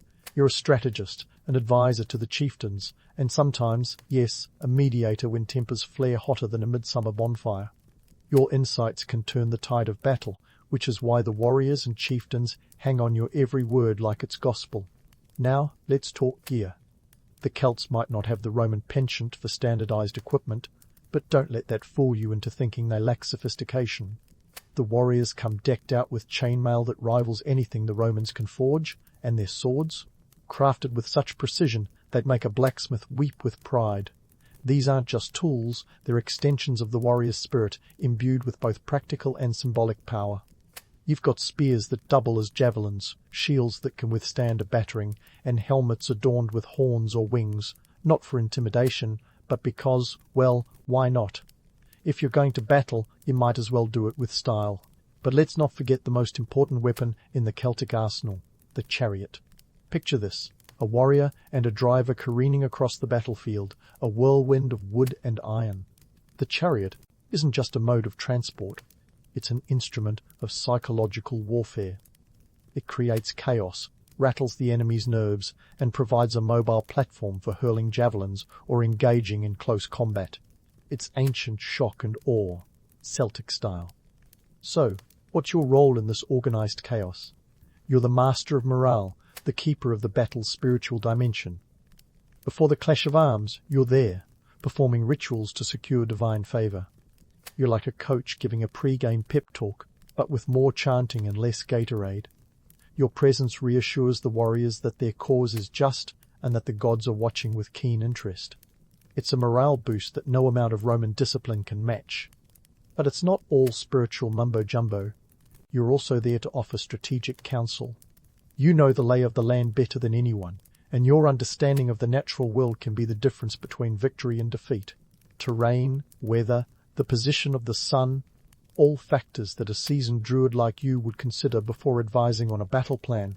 You're not just throwing runes and hoping for the best. You're applying years of accumulated wisdom and experience to ensure your tribe's survival. Now, let's sprinkle in some diplomacy. In the world of 1st century BC Gaul, Alliances are as volatile as a summer thunderstorm. Rival tribes, Roman interests, and the ever-present threat of betrayal mean that your skills as a mediator are in constant demand. You're like a walking, talking United Nations, only with more natural fibers in your wardrobe. When two chieftains are at each other's throats, your word can be the olive branch or the sword, depending on the situation's demands. And here's a juicy tidbit. Even Caesar, in his Commentary de Bello Gallico, acknowledges the Druids' influence in keeping the peace. Sure, he might have had a penchant for portraying the Celts as needing Roman guidance, but he couldn't ignore the Druids' role in conflict resolution. In a world where disputes can escalate faster than you can say, "toga party," you act as the voice of reason, the one who can see beyond the immediate conflict to the long-term consequences. It's not about choosing sides. It's about ensuring that your people don't become collateral damage in the grand chess game of Gallic politics. Speaking of Caesar, let's not forget his knack for creative writing. His accounts of human sacrifice and druidic rituals often come with more embellishment than a bard's tale. While he might have you believe that you're knee-deep in blood and bones, the truth is a bit less sensational. Sacrifices, when they happen, are rare and shrouded in ceremony, not the everyday occurrence Caesar would have you think. It's a reminder that sometimes history is less about facts and more about who's telling the story. So, as you sit with the warriors and chieftains, hashing out strategies and offering counsel, remember that you're more than just a mystical figure. You're a linchpin of Celtic society, a strategist, a diplomat, and yes, even a spiritual guide. Your role is as diverse as the landscape of Gaul itself, and your influence stretches far beyond the sacred groves. You're there in the heat of battle, in the quiet of negotiations, and in the hearts of your people as they face an uncertain future. As the sun dips below the horizon, painting the sky with hues of orange and purple, you know that tomorrow will bring new challenges. The Romans are still out there, with their legions and their relentless ambition.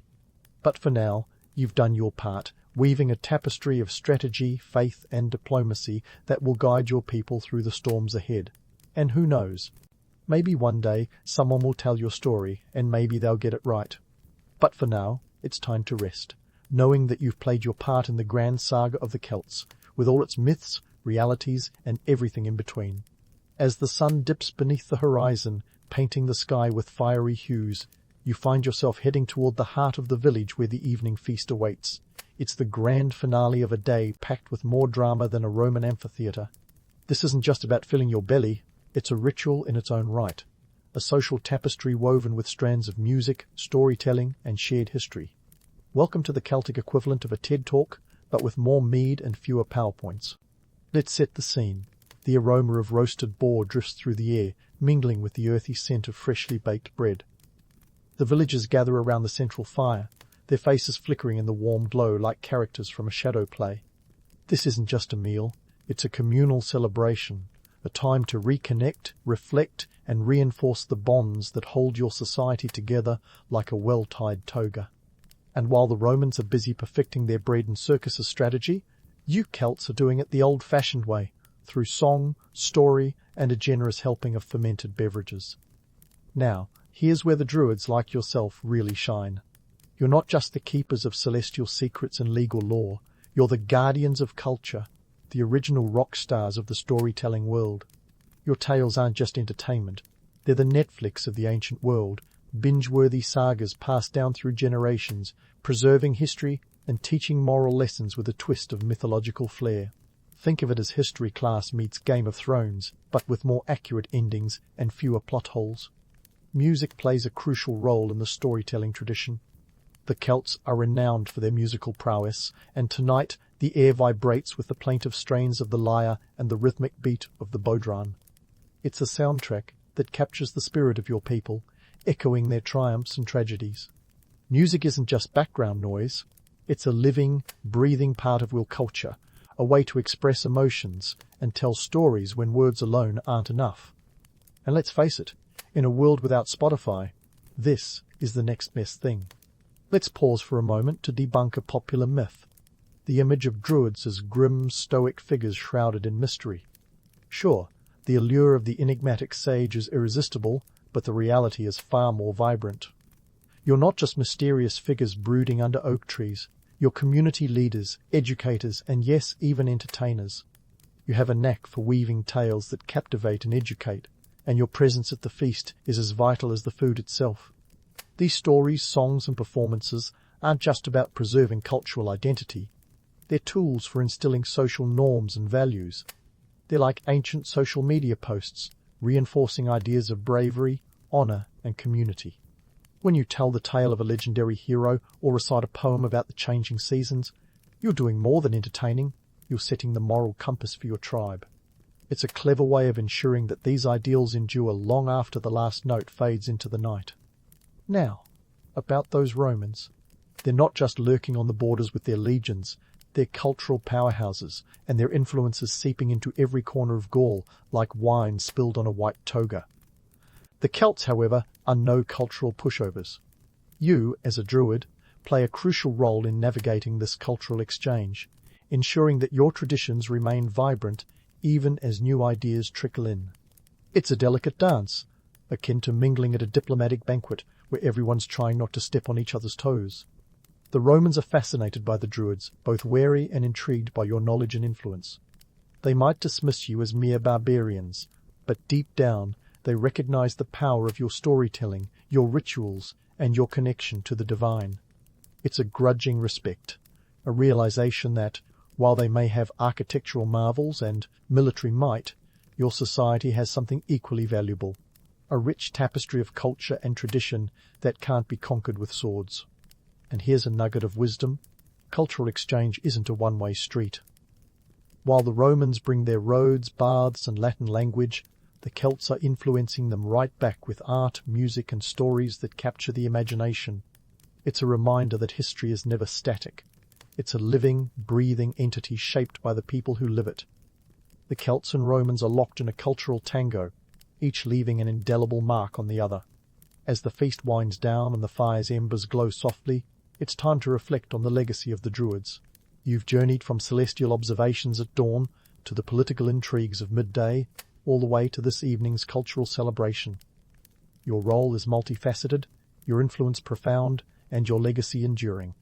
You're not just a footnote in history, you're a chapter, a testament to the power of knowledge, tradition, and cultural resilience. Fast forward a few millennia, and the image of the Druid has evolved from feared mystic to pop culture icon. You've been romanticized, vilified, and everything in between. You're the subject of novels, movies, and folklore, a symbol of mystery and wisdom that continues to captivate the modern imagination. The Druids have become a brand, even if they didn't have a marketing team to manage it. But let's set the record straight. While the romantic allure of the Druid as a mystical sage endures, the reality is far richer. You were the intellectual powerhouses of your time, the cultural custodians who ensured that the flame of Celtic tradition burned brightly even in the face of Roman conquest. You're a reminder that true power lies not just in armies and empires, but in knowledge, culture, and the stories we tell.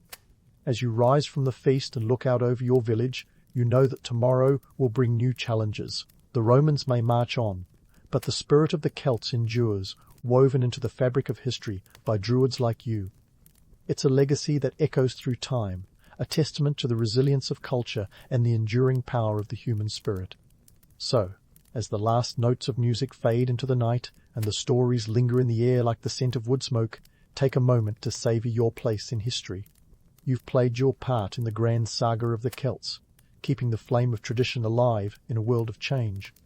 And as you drift into sleep, know that you've left an indelible mark on the world, one that will continue to inspire and captivate for generations to come.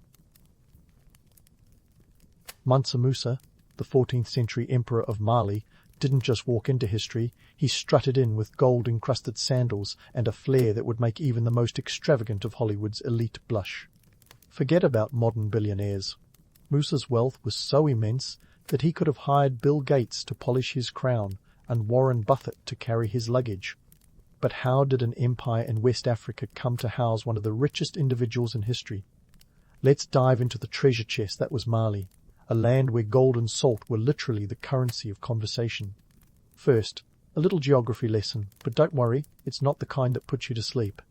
Picture the Mali Empire sprawled across what we now call West Africa, a vast expanse covering parts of modern-day Mali, Senegal, Gambia, Guinea, Niger, Nigeria, Chad, and Mauritania. In Musa's time, this wasn't just a few dots on a map. It was a thriving network of trade routes and buzzy markets, fueled by an abundance of gold and salt that would make even the most seasoned prospector's heart skip a beat. Gold Mali had so much of it, it might as well have been growing on trees. At its height, the Mali Empire was responsible for nearly half of the world's gold supply. That's right, half. The stuff was practically oozing out of the ground, enough to make even the most blinged-out rapper look underdressed. This wealth wasn't just about shiny metal. It was the bedrock of an economy that connected Africa to Europe and Asia, creating a trading powerhouse that went beyond mere survival to outright opulence. Of course, where there's gold, there's usually salt, and in Mali, salt was worth its weight in, well, gold. In the desert climes where perspiration was a luxury some couldn't afford, salt was essential for preserving food and maintaining health. It was so valuable that it was traded block for block with gold. Imagine walking into a store today and the cashier asking, "Would you like to pay with Visa, cash, or a chunk of salt?" That's the kind of world Mansa Musa was running. Now, onto the numbers game, because who doesn't love a good statistic to spice up a history lesson? When Mansa Musa embarked on his legendary pilgrimage to Mecca in 1324, he wasn't just travelling with a few camels and some pocket change. No, Musa's caravan reportedly included 60,000 men, 12,000 slaves, and about 100 camels each, carrying 300 pounds of gold dust. Let those numbers sink in. It's like a medieval version of Lifestyles of the Rich and Famous, but with a lot more camels and no reality TV cameras. This pilgrimage wasn't just a spiritual journey, it was a full-on PR spectacle.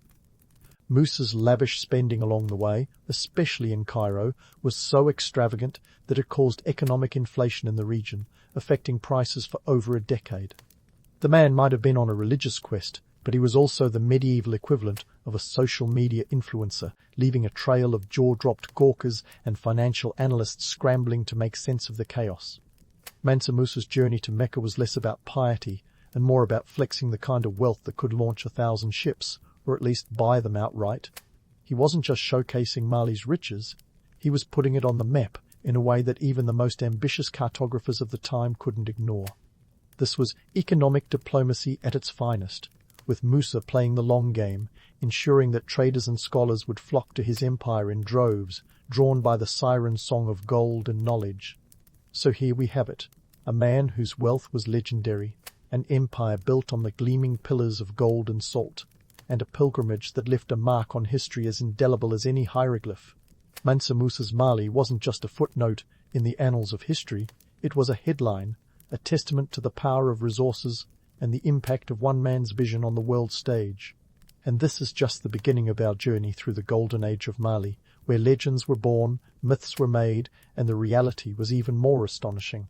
Now that we've got Mansa Musa's legendary wealth and audacious pilgrimage framed in gold leaf, let's take a closer look at the logistics of what was essentially the 14th century edition of a royal tour. Think Beyoncé's world tour, but with camels instead of jets and gold dust instead of glitter. The man didn't just travel, he orchestrated a spectacle that left the medieval world breathless and a bit bewildered. Imagine the caravan, 60,000 strong, like a small city on the move.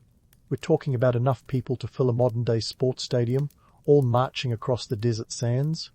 This wasn't your average backpacking trip to Mecca. It was a logistical feat that would make even the most seasoned roadies break into a cold sweat. Think of the planning involved, food, water, shelter, not to mention the bling that was practically spilling out of every camel's saddlebag. And speaking of camels, there were about 100 of them, each carrying 300 pounds of gold dust.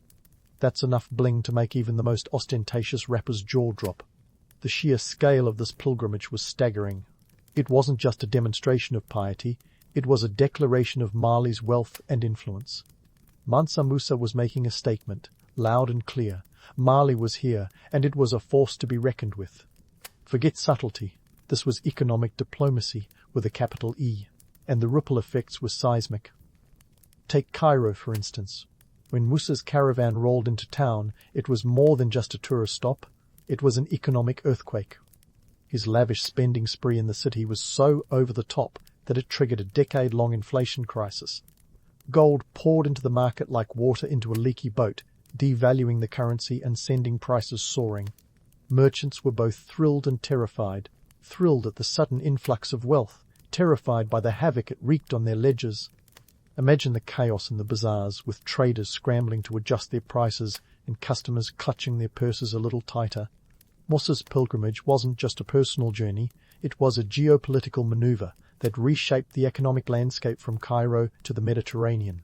Suddenly, Mali was on everyone's radar.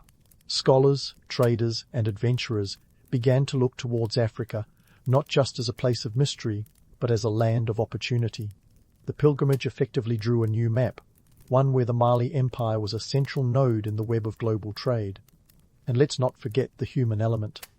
The people who travelled with Musa weren't just there for the scenery. They were part of an intricate network of relationships, both personal and political.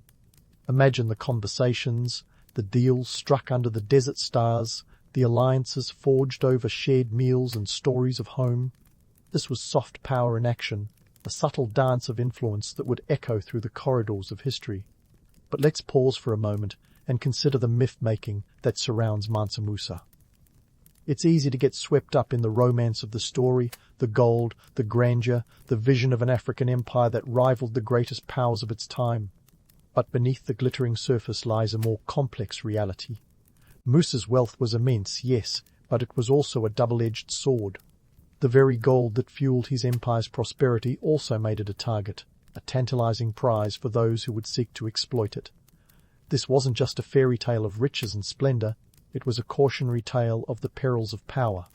Musa's pilgrimage was a dazzling performance, but it was also a reminder of the fragility of wealth, the way it can slip through your fingers like sand.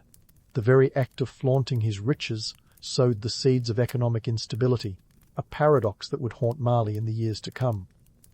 So here we are, in the midst of a journey that defies easy categorization. Mansa Musa's pilgrimage was a marvel of logistics, a masterstroke of economic strategy, and a mythic narrative that continues to captivate us. It was a moment of opulence that reshaped the world, leaving a legacy as complex as the man himself. And this is just the beginning. The story of Mali's golden age is far from over. We've got more ground to cover, more myths to unravel, and more truths to reveal as we continue to explore the rich tapestry of history. With Mansa Musa's pilgrimage leaving a glittering trail across history, it's time to dig deeper into the myth versus reality of his wealth. Was he truly the Jeff Bezos of medieval times, or was there a bit of medieval embellishment at play? Well, buckle up, because we're about to strip away the gold leaf to get to the core of Mali's prosperity. Let's start with the sources of Musa's wealth. Sure, we know gold was the headliner, but Mali's economy was more than just a one-hit wonder. Picture a land bustling with resources. Copper, ivory, and, yes, that precious gold, dug up by workers whose daily grind powered the empire's engine. These resources didn't just sit around looking shiny, they were traded far and wide. Mali was a linchpin in the trans-Saharan trade network, a position that would make any modern logistics company salivate. But let's not put all our gold nuggets in one basket. The administration of these resources was no small feat. Mansa Musa ran his empire like a meticulously organized corporation. Each region had its own governor, a medieval board of directors ensuring that taxes flowed smoothly into the imperial coffers. This wasn't just about hoarding wealth, it was about maintaining an economic ecosystem that supported a diverse population. Think of it as the 14th century version of a well-oiled, multinational enterprise. Now, if you're picturing Mali as a land of endless gold dust, let's sprinkle in some reality. The everyday economy was more down to earth, and not everyone was rolling in riches. While gold and salt were traded on a grand scale, your average Malian might have been more concerned with growing millet or tending cattle. The rural backbone of the empire didn't glitter, but it was crucial for feeding the mouths that kept the empire's machinery running. And let's talk about social structures for a minute. This wasn't just about who had the most gold, it was about who held the reins of power. Mansa Musa cleverly intertwined religion with governance, positioning himself as both a devout Muslim and a political powerhouse. You might say he wore the crown and the turban with equal flair. By promoting Islamic scholarship and building mosques, Musa wasn't just ensuring his spiritual legacy, he was cementing his political clout. In a world where religion and power walked hand in hand, this was a strategic masterstroke. But wait. Before you start imagining a utopia of wealth and wisdom, let's debunk some of the romanticized narratives. The idea that Mansa Musa could have been the richest man ever? It's a tempting headline, sure, but let's dig a little deeper. Wealth in Musa's time wasn't measured by stock portfolios or offshore accounts. It was tangible land, trade goods, and, of course, gold. But measuring Musa's wealth against modern standards is like comparing apples to gold-encrusted oranges. The reality? Musa's wealth was monumental, but its impact was magnified by the scarcity of such extravagance elsewhere. Now, let's shift gears to the political machinations that supported Musa's reign. This wasn't just a one-man show, it was a finely tuned orchestra of power plays and alliances. Musa knew how to keep his friends close and his potential enemies even closer. By marrying into influential families and rewarding loyalty with key positions, he created a network of support that made any potential coup as unlikely as finding a snowstorm in the Sahara. In the grand tapestry of Mali's history, commerce wasn't just about goods, it was about connections. Musa's empire was a crossroads of cultures, where traders from across Africa, the Middle East, and beyond exchanged not just merchandise, but ideas. This melting pot of commerce and culture was a breeding ground for innovation, a place where the seeds of future trade empires were sown. So, what's the takeaway here? Mansa Musa's wealth was real, and it was spectacular, but it was also part of a larger, more complex story. Beneath the myths and the legends lies a reality shaped by resource management, political acumen, and social hierarchy. The riches of Mali were both a blessing and a burden, a testament to the power of resources and the challenges of wielding them wisely. As we continue to unravel the golden threads of Mali's history, we'll uncover more of the truth behind the legend, a story of wealth, power, and the human spirit's unending drive to reach for the stars, even when they're hidden beneath the sands. As we continue to unravel the golden threads of Mali's history, let's pivot from the glimmer of wealth to the more cerebral legacies that Mansa Musa left behind. His architectural and educational footprints that echoed far beyond the sands of the Sahara. You see, Musa wasn't just a man with a Midas touch. He was also a visionary who saw beyond the immediate shimmer of gold. He recognized that true power also lay in the minds he could inspire and the structures he could build. First stop, the legendary University of Sankore in Timbuktu. Now, forget any dusty images you might have of medieval universities as mere stone slabs with scrolls. Sankore was the Harvard of its time, a beacon of Islamic scholarship where scholars gathered like moths to a flame. This wasn't just a school, it was a knowledge powerhouse, cranking out innovations, ideas, and scholarly debates that could rival any ancient Greek symposium. At its peak, the university boasted a library with hundreds of thousands of manuscripts, covering everything from astronomy to law. Imagine that, a medieval Google, but with less scrolling and more scrolling of parchment. The intellectual boom in Timbuktu wasn't just an accident. It was a calculated move by Mansa Musa. By investing in education, Musa was essentially building a think tank that would propel Mali into the annals of history. It was a masterstroke of soft power, ensuring that his empire wasn't just known for its wealth, but also for its wisdom. Musa lured scholars from far and wide, creating a melting pot of ideas that was as rich as the gold he famously flaunted. Yet, before we get swept away by the romanticism of a scholarly utopia in the desert, let's pump the brakes. For every brilliant mind that thrived at Sankore, there were countless others toiling in less enlightened conditions. The majority of Mali's population was engaged in agriculture, trade, or manual labor, their lives a far cry from the academic debates of Timbuktu. The reality was that knowledge, like gold, was concentrated in the hands of a few. Now, let's zoom out a bit and look at the broader economic landscape. Mansa Musa's Mali wasn't an isolated empire hoarding its riches. It was a bustling hub in a web of trade routes that stretched across continents. We're talking about a vast network that connected West Africa to the Mediterranean, the Middle East, and beyond. Goods, people, and ideas flowed through Mali like lifeblood, making it a critical artery in the global economy of the time. The trade networks were Mali's lifeline, but they were also a double-edged sword.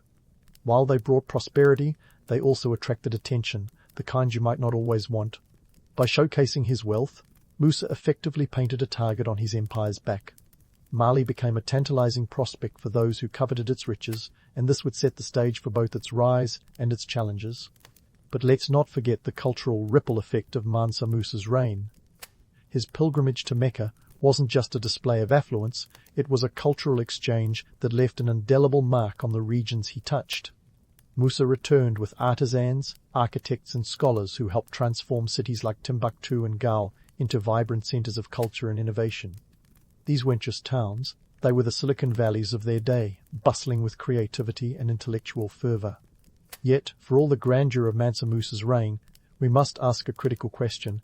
Did his wealth actually trickle down to benefit his people, or was it merely a spectacle for the ages? The truth is nuanced.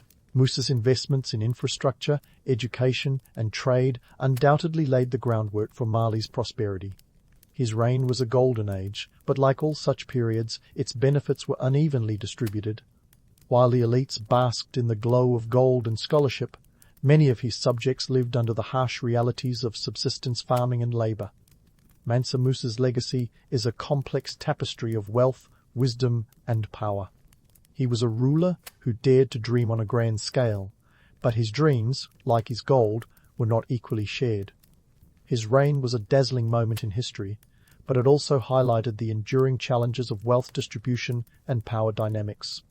As we continue our journey through Mali's storied past, we'll explore how these themes played out in the empire's subsequent chapters, revealing more about the interplay between legend and reality, and the enduring impact of Mansa Musa's remarkable reign. Yet, as the curtain fell on Mansa Musa's glittering reign, the Mali Empire was left to grapple with a harsh truth. Even the most dazzling of legacies can't stave off the sands of time. Musa's passing in 3037, much like the gold he famously scattered, left both a shimmering allure and an economic conundrum.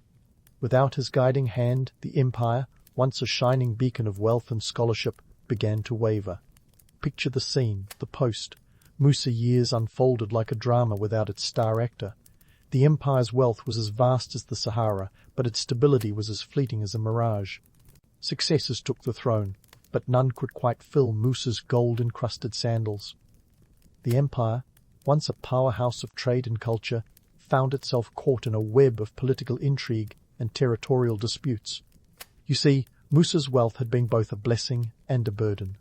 It was the golden apple, tempting and tantalizing, but also a target for less scrupulous neighbors and internal power-hungry factions.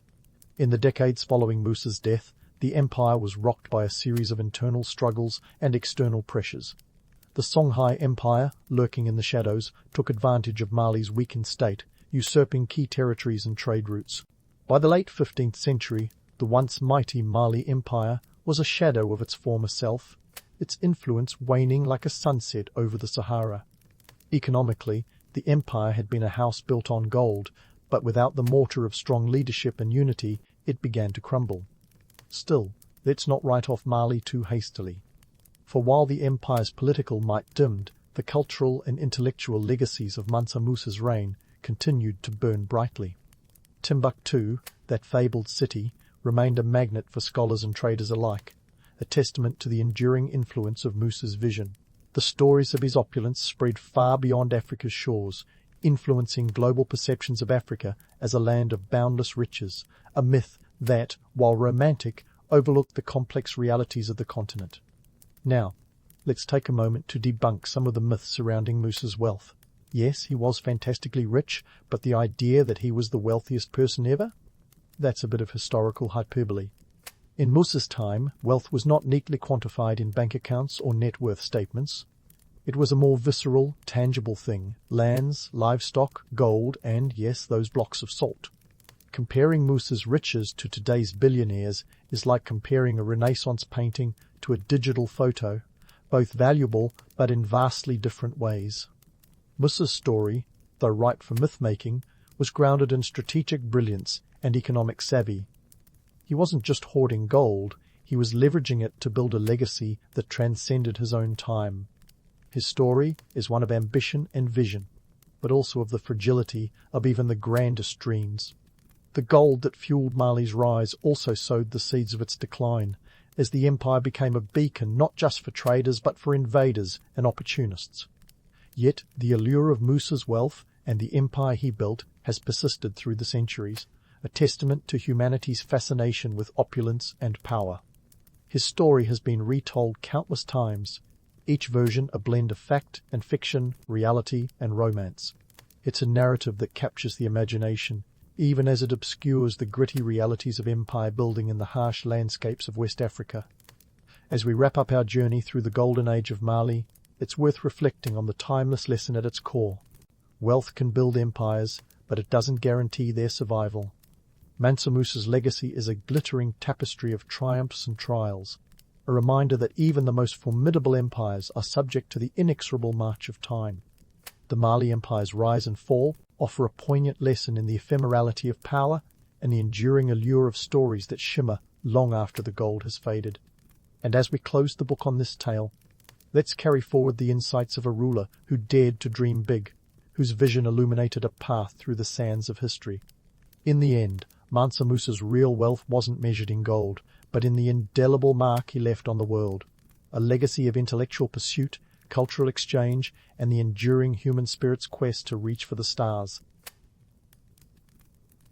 The sun peaks over the hills of Sparta, and your day begins not with a gentle alarm, but with the clamour of your fellow trainees scrambling to their feet like a herd of startled sheep. You're a young Spartan warrior in training, and the Agoges, your rigorous educational boot camp, doesn't wait for anyone to hit the snooze button. Here in 5th century BC Greece, the morning call is less about chirping birds and more about the sound of barked commands and clanking shields. First off, let's talk about where you just woke up, a bed of reeds. That's right, no plush mattresses in sight. The Spartan belief is that soft beds make soft men. So, instead of counting sheep, you've been counting the bruises on your back. The agoge is your life from the age of 7 until you're 30. Yes, 30. That's the kind of commitment that makes modern boot camps look like summer camp. Your day starts with a breakfast that would make any Instagram foodie cringe black broth. Picture a concoction of boiled pig's legs, blood, salt, and vinegar.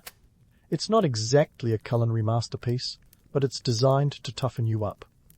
The idea was that if you could stomach this, you could stomach anything. And let's face it, the Spartans weren't winning any awards for their culinary prowess.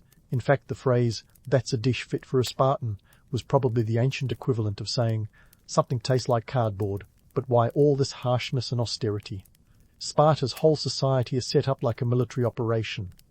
The agoge is designed to forge not just soldiers, but citizens who live and breathe discipline. There's a romantic notion of Spartans as stoic supermen, but the reality is a bit grittier. It's less about glory and more about survival in a world where your neighbours are just as likely to be your enemies. As you make your way through the daily grind, the economic quirks of Sparta start to become apparent. Unlike Athens, with its shiny silver drachmas, Spartan currency is famously unwieldy. Iron bars serve as coins, each one about the size of a dinner plate. Imagine trying to buy a snack with something that could double as a weapon. The idea was to discourage stealing and hoarding wealth, a system that screams, "We don't do capitalism here." The agoge teaches you to endure hardship, to fight, to steal. Yes, stealing is encouraged, as long as you don't get caught. If you do, the punishment is severe, not for the act itself, but for your failure to remain undetected. This is less about moral lessons and more about honing survival skills in a hostile world. While the discipline is legendary, it's not infallible. Spartans, like everyone else, are human. There's a myth that Spartan warriors never cried, never flinched. The truth is, they were just as susceptible to fear and doubt, but their society demanded they suppress it. This isn't about creating emotionless robots, it's about projecting strength and unity. So, here you are, young warrior. Your day is filled with more than just combat training.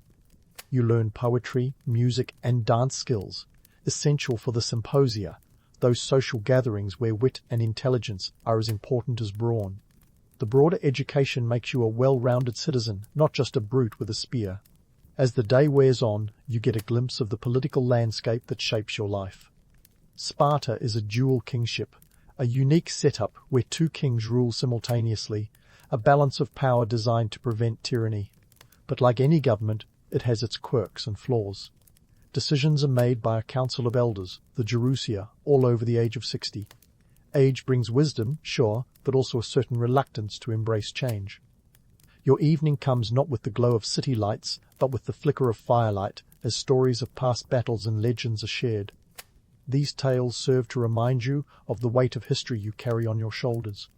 You're part of a legacy that spans generations, a continuous line of warriors who have stood on the brink of history's most defining moments. As the sun sets, the day's lessons simmer in your mind. The Agosia's more than just a training ground, it's a crucible that shapes you into a Spartan warrior, a citizen soldier whose life is a testament to the values of endurance, discipline, and sacrifice. You fall asleep on your bed of reeds, knowing that tomorrow will bring the same challenges, the same rituals. But in this harshness, you find a sense of belonging, a place carved out by the sweat and toil of those who came before you. As you drift off, knowing tomorrow's dawn will bring another round of Spartan reality TV, let's start by lacing up those metaphorical sandals for the morning run. Or, more accurately, the Spartan shuffle. You see, this isn't your average jog around the park with a Fitbit buzzing on your wrist. It's more of a test of mettle. A marathon without the medals, a communal affair where speed takes a back seat to sheer grit and camaraderie. In Sparta, running isn't just about conditioning the body, it's a display of endurance, loyalty, and the kind of teamwork that makes the phrase "no Spartan left behind" more than just a catchy motto. And while you're pounding the dust, let's talk politics. You might be wondering how a society so fixated on order and discipline keeps from spiraling into chaos. Enter the dual kingship, a peculiar political two-step, where two kings rule at once. Think of it as the original buddy cop show, but with a lot more spears and a lot less humour. Each king serves as a check on the other, ensuring neither gets too big for their bronze britches. This setup might seem like a recipe for royal rivalry, and you'd be right. But the system works, most of the time because it's backed by a council of elders, the Gerusia, who wield the real power with sagely deliberation and a healthy dose of skepticism. Now, let's not leave out the women of Sparta who, contrary to their contemporaries elsewhere in Greece, were anything but silent partners in this societal dance. While Athenian women were playing the part of the demure domestic goddess, Spartan women were out there owning property, managing estates, and, get this, receiving an education. They could inherit land and even express opinions in public. Revolutionary, right? Spartan society recognized that strong women bred strong warriors, and it wasn't afraid to break a few molds to ensure its survival. But don't get too starry-eyed about all this freedom and equality. Spartan women were also subject to the harsh demands of the state. They were expected to maintain physical fitness, to bear strong children, a duty that involved its own regiment of training and discipline. The phrase, "no pain, no gain," was practically a birthright. And yes, they were known for their biting wit. A sharp tongue was as much a family heirloom as a well-polished shield. As you huff and puff your way through the morning run, you get a sense of the Spartan landscape, both physical and political. The hills are alive with the sound of your laboured breathing, and the city-state is buzzing with the constant churn of its unique social machinery. The dual kingship, the Gerusia, and the role of women all contribute to a societal structure that, while rigid, is surprisingly adaptable. It's a delicate balance, like juggling flaming torches while riding a unicycle. Impressive if you can pull it off, but disastrous if you lose your focus. Running is also when you truly appreciate the myth versus reality dichotomy of Spartan life. The legendary stoicism of the Spartan warrior is less about being an emotionless automaton and more about channeling fear and fatigue into a group effort. It's about knowing that the person next to you is just as exhausted, just as hungry for that elusive second wind, but together you press on. The myth of the lone Spartan hero is romantic, sure, but the truth is Spartans were nothing if not team players. They relied on each other like ancient Greeks on olive oil, absolutely essential. In the end, the morning run is more than a physical challenge. It's a microcosm of Spartan society. The endurance, the teamwork, the unyielding push against the odds, all are emblematic of a culture that prizes unity over individualism, and as the run winds down, you're reminded that the strength of Sparta lies not in the muscles of its warriors, but in the bonds that tie them together. It's a lesson as old as the hills themselves, and one that continues to shape every waking moment of your Spartan day. But don't get too comfortable just yet. The sun is still climbing, and there's a whole lot more of the Spartan day to conquer, myths to debunk, and realities to face. As you catch your breath and exchange knowing nods with your fellow runners, you realize that, as tough as it is, you're part of something bigger. Something that transcends the individual and celebrates the collective spirit that is Sparta. As you catch your breath and exchange knowing nods with your fellow runners, you realize that, as tough as it is, you're part of something bigger.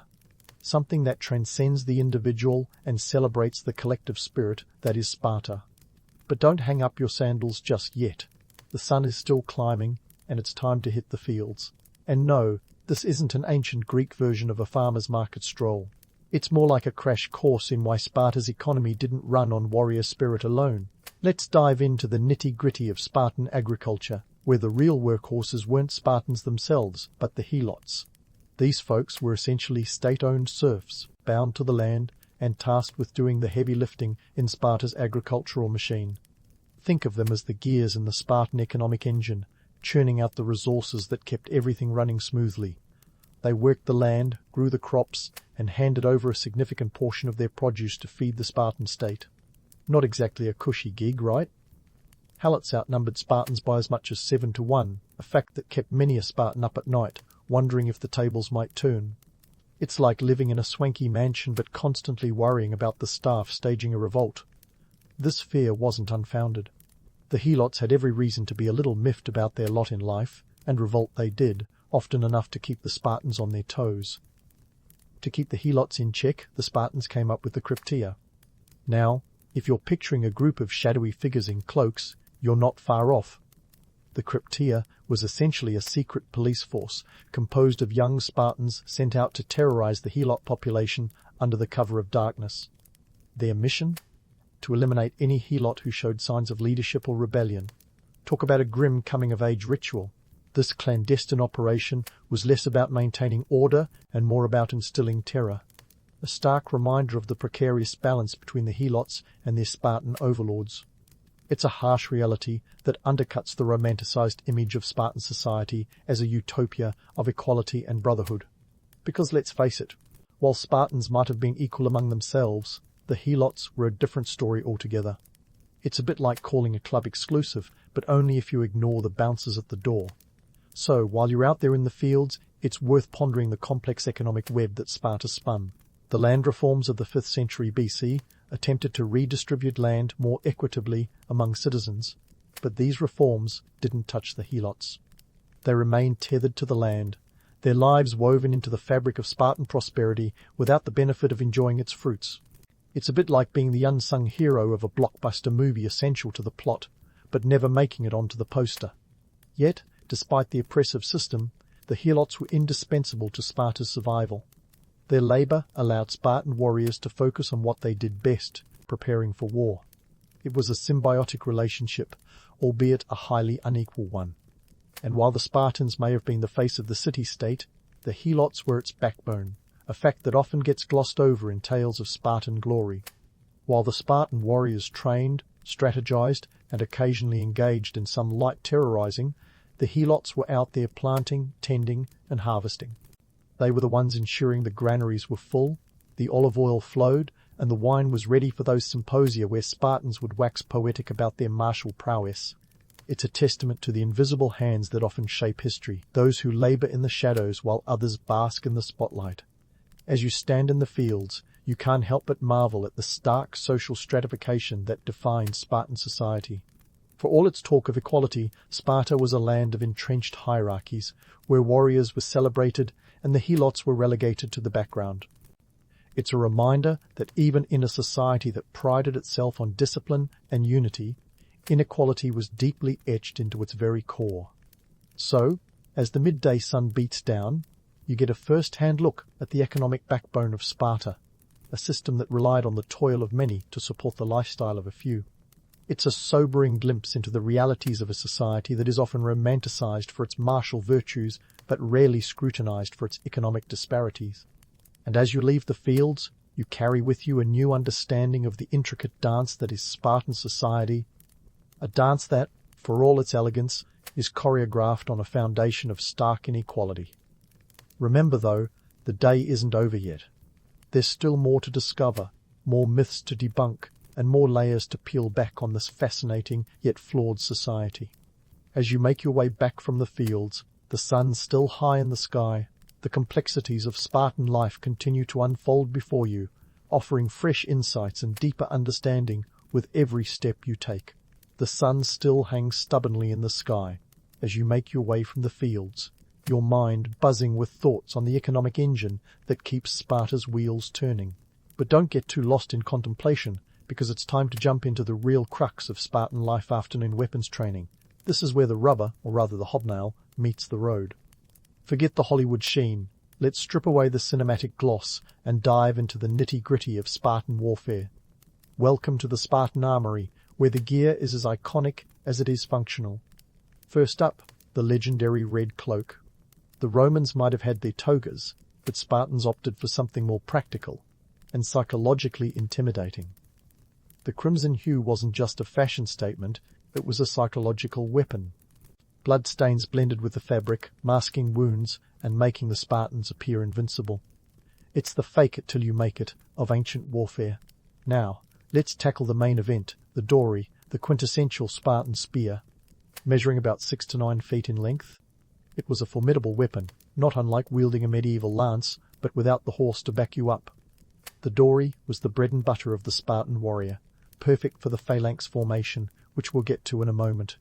For those keeping track of historical budget lines, the dory was relatively affordable, especially compared to more ornate weaponry of the era. Speaking of phalanxes, this formation is the stuff of military legend. You and your fellow Spartans stand shield to shield, forming a human tank. It's said that a well-trained phalanx could steamroll over any opposition. But before you get swept up in visions of glory, let's talk about the reality. Maintaining a tight formation required discipline, constant drilling, and trust that your mate wouldn't drop the ball or the shield. The phalanx was less about individual heroics and more about teamwork, making it the ancient precursor to the modern corporate team-building exercise, minus the trust falls and awkward icebreakers. But let's not kid ourselves. Warfare wasn't just about looking intimidating or forming neat rows of soldiers. It came with its own set of gritty realities. The famed Battle of Thermopylae is a textbook example. Hollywood loves to dramatize the scene where 300 Spartans, led by King Leonidas, held the line against a massive Persian army. And while the narrative of noble sacrifice is undeniably stirring, there's more to it. The reality involved a coalition of Greek forces, not just the Spartans, and a strategic bottleneck that played to their strengths. Also, spoiler alert, they lost. Heroically, sure, but a loss is a loss. Now, let's talk logistics. A word that often makes eyes glaze over, but stick with me. Feeding a Spartan army wasn't a simple matter of raiding the local pantry. Imagine the supply chain challenges of keeping thousands of men fed and armed in hostile territory. The Spartans might have been warriors, but they were also part-time logisticians, ensuring supply lines were as robust as their spear tips. And those tips needed constant maintenance. The spearheads, usually made of iron, were prone to rust, requiring regular blacksmithing TLC, a hidden cost of war that rarely makes it into the epic narratives. And what about armor? You might picture shining bronze breastplates gleaming under the Grecian sun, but let's pump the brakes on that visual. Spartan armor was often more practical than pretty. The iconic Hoplon shield was a hefty 3 feet in diameter, weighing in at around 16 pounds. It was a lifesaver in battle, but a backbreaker on the march. The armor itself was usually a mix of leather and bronze, striking a balance between protection and mobility. It's a fine line between being a sitting duck and a nimble hawk, and Spartans tread it with precision. Don't think for a second that Spartan warriors were all brawn and no brains. Military strategy was their forte, and while the phalanx formation was their hallmark, flexibility was key. Adaptability in tactics allowed them to exploit enemy weaknesses, a lesson in wartime pragmatism that echoes through the ages. Despite their fearsome reputation, the Spartans faced their own set of challenges. One lesser-known issue was the scarcity of Spartiate soldiers. By the 5th century BC, their numbers were dwindling, leading to a reliance on Perioeci-free non-citizens to fill the ranks. It's like a sports team recruiting from the stands to field a full roster. In the bigger picture, Spartan warfare wasn't just about battles. It was about maintaining a delicate balance of power in a volatile world. Every skirmish, every strategic decision was part of a grand chess game where the stakes were survival itself. The political landscape was as much a battlefield as any plain of Greece, requiring as much cunning as courage. So, as you stand on the training grounds, spear in hand, take a moment to appreciate the complexity behind the Spartan military machine. It's a reminder that beneath the legendary veneer lies a reality as gritty as the dirt under your sandals. Every piece of armor, every tactical decision, and every battle fought was part of a grander narrative. A narrative not just of glory, but of endurance, strategy, and the relentless pursuit of survival in a world where the lines between heroism and hardship were as blurred as the horizon at dusk. And as the sun begins its slow descent, casting long shadows over the training field, you're left with a deeper understanding of what it truly meant to be a Spartan warrior. It's a tale of grit encased in glory, where the mundane meets the mythic, and each day is a testament to a legacy as enduring as the ancient stones of Sparta itself. As you lay down your spear and head towards the evening meal, perhaps another bowl of that infamous black broth, remember that this tale isn't over yet. Tomorrow still holds its own stories to tell, myths to unravel, and truths to reveal, one spear thrust at a time. You set your spear against the rack and head back toward the Spartan mess hall, where another serving of that infamous black broth awaits. As the sun dips below the horizon, it's time to switch gears from the clang of weapons to a different beat altogether, the cultural life of Sparta. Yes, you heard that right. Despite their battle-hardened reputation, Spartans weren't just about sharpening swords and flexing muscles. They had a whole side steeped in music, dance, and poetry. It's like finding out your local MMA gym doubles as an art gallery. Let's start with music, a universal language even the Spartans couldn't resist. The olos, a kind of double-reeded flute, was the instrument of choice, and its melodies were as much a part of Spartan life as their legendary discipline. Imagine the haunting notes echoing through the hills during a training march or a festival. Music wasn't just for entertainment, it was woven into the fabric of their society, used in both religious ceremonies and military training to instill rhythm and unity. It's the ancient equivalent of syncing your workout playlist to your heart rate monitor. Dance, too, played a pivotal role, and not just as a post-battle victory jig. The Gymnopedia, or Festival of Naked Youths, was an annual highlight. Before you get any ideas, this wasn't some hedonistic free-for-all. It was a rigorous display of athletic prowess, showcasing the physical perfection that Spartans strived for. Picture it as a cross between a gymnastics competition and a dance-off, where participants not only demonstrated their strength and agility, but also their grace and coordination. It's like the ancient Olympics with a sprinkle of interpretative dance, an odd pairing yet somehow quintessentially Spartan. Then there's poetry, the soul of Spartan culture, often overshadowed by their military feats. The works of Titius, a poet and military commander, served as both battle hymn and morale booster. His verses, laden with exhortations to bravery and sacrifice, were recited to fire up the troops before battle. In modern terms, he was their motivational speaker, the guy you'd hire to pep up your team before the big game. But unlike the motivational posters you might see in an office break room, his words carried the weight of life and death. The cultural tapestry of Sparta was also enriched by religious festivals, the most notable being the Hyacinthia. This 3-day festival, held in honor of Apollo and his beloved Hyacinthus, was a mix of mourning and celebration. It began with a solemn remembrance for Hyacinthus, who, legend has it, was accidentally killed by a discus thrown by the god himself, a cautionary tale of why you shouldn't play sports with deities. The following days were more upbeat, featuring feasting, music, and dance. It's a reminder that even the most stoic of societies needed time to grieve and rejoice, to honor the past while celebrating the present. Religion in Sparta wasn't just about appeasing the gods, it was a cornerstone of daily life. The Spartans believed their military success was a divine mandate, and rituals were performed to maintain favor with the pantheon. Sacrifices, both animal and sometimes human, though less frequent than urban legends suggest, were part of this spiritual contract. The gods were seen as allies in warfare and custodians of fate, a belief that fueled their courage and justified their conquests. It's like having a celestial insurance policy. Pray hard, fight harder. As the night deepens, let's pull back and take a bird's-eye view of Sparta's legacy.